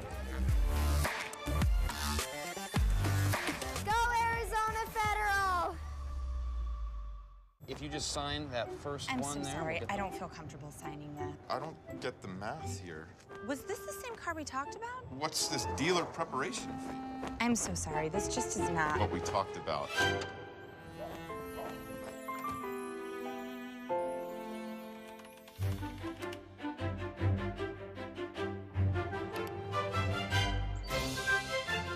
Get the car without the car salesman. Carvana, the new way to buy a car. The 2018 Phoenix Rising FC season is in high gear. This Phoenix team is must-see TV! And now, with an international roster that's bigger, stronger, and faster than ever, Didier Drogba and his teammates are on a mission to capture their first USL Cup. Don't miss Phoenix Rising and Real Monarchs Salt Lake City, Saturday, July 28th at 7 p.m. live on Your View, Arizona. Phoenix Rising FC. Rising is one. Back in the Valley of the Sun for full time. Bottom line, Phoenix win. And with the Phoenix Rising FC's win, you at home also win. Head to all Phoenix Rising social media accounts tonight to find out what the latest We Win, You Win deal will be. Tyler Terrence along with former Manchester United goalkeeper Gary Bailey. And Gary, not exactly the performance that Phoenix were hoping for, but definitely the result they were hoping for. 3 points. It didn't come easy by any stretch of the imagination. Rick Schantz knew that this side was going to be young, hungry, albeit inexperienced, but they didn't look inexperienced in the first 45 minutes. Henry Wingo and company were flying and put a lot of pressure on this Phoenix side. Yeah, some lovely touches from Seattle too, and Henry Wingo did it twice actually. We've seen the one. Here's the second one coming up, goes one way, comes back the other, tries it again, and once again he's not too far away from hitting target. Wingo would only play 45 minutes in this one, and then we head to the 56th minute. Musa over the top, excuse me, this is just a few seconds in to the second half. Jason Johnson with a very good opportunity to get on the scoreboard early in the second. Yeah, once again, a central striker just bumping the defender off the ball, nearly scores, but certainly an exciting start to that second half.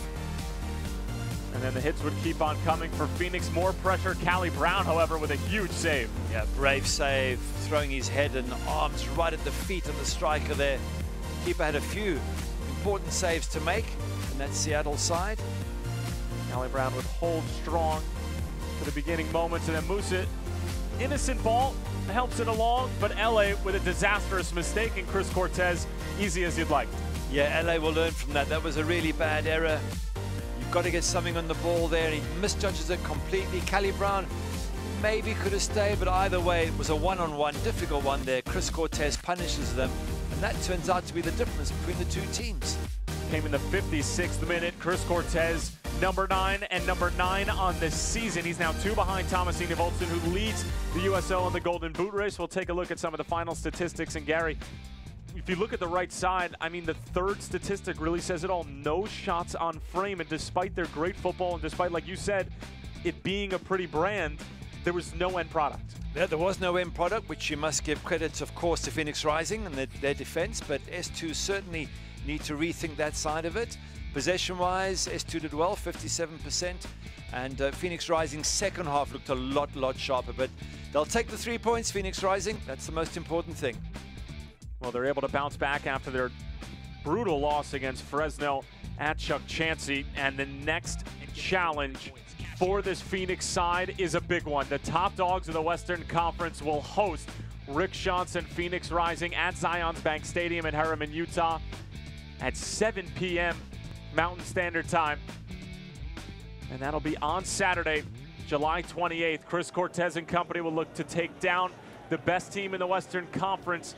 This performance, maybe one that they'll want to put in the rearview mirror, but you have to appreciate the effort and the dog in this Phoenix team to be able to just grind out 3 points after a really tough loss against Fresno. Our final score here at the Phoenix Rising Soccer Complex is 1-0 in favor of the home side. Seattle Sounders FC2 dropped their 6th in a row, but it's another loss against one of the best teams in the Western Conference that was decided by just a goal or two. Jose Bosch always having a good time as usual here. It was a hot one. Phoenix able to grind out a W. Our crew is fantastic as always. And for my broadcast partner, Gary Bailey, I'm Tyler Terrence saying so long for now. The final score, Phoenix 1, Seattle Sounders FC 2-0. We'll talk to you soon, folks. This copyrighted telecast of the United Soccer League may not be retransmitted, rebroadcast, or reproduced without the express written consent of the United Soccer League.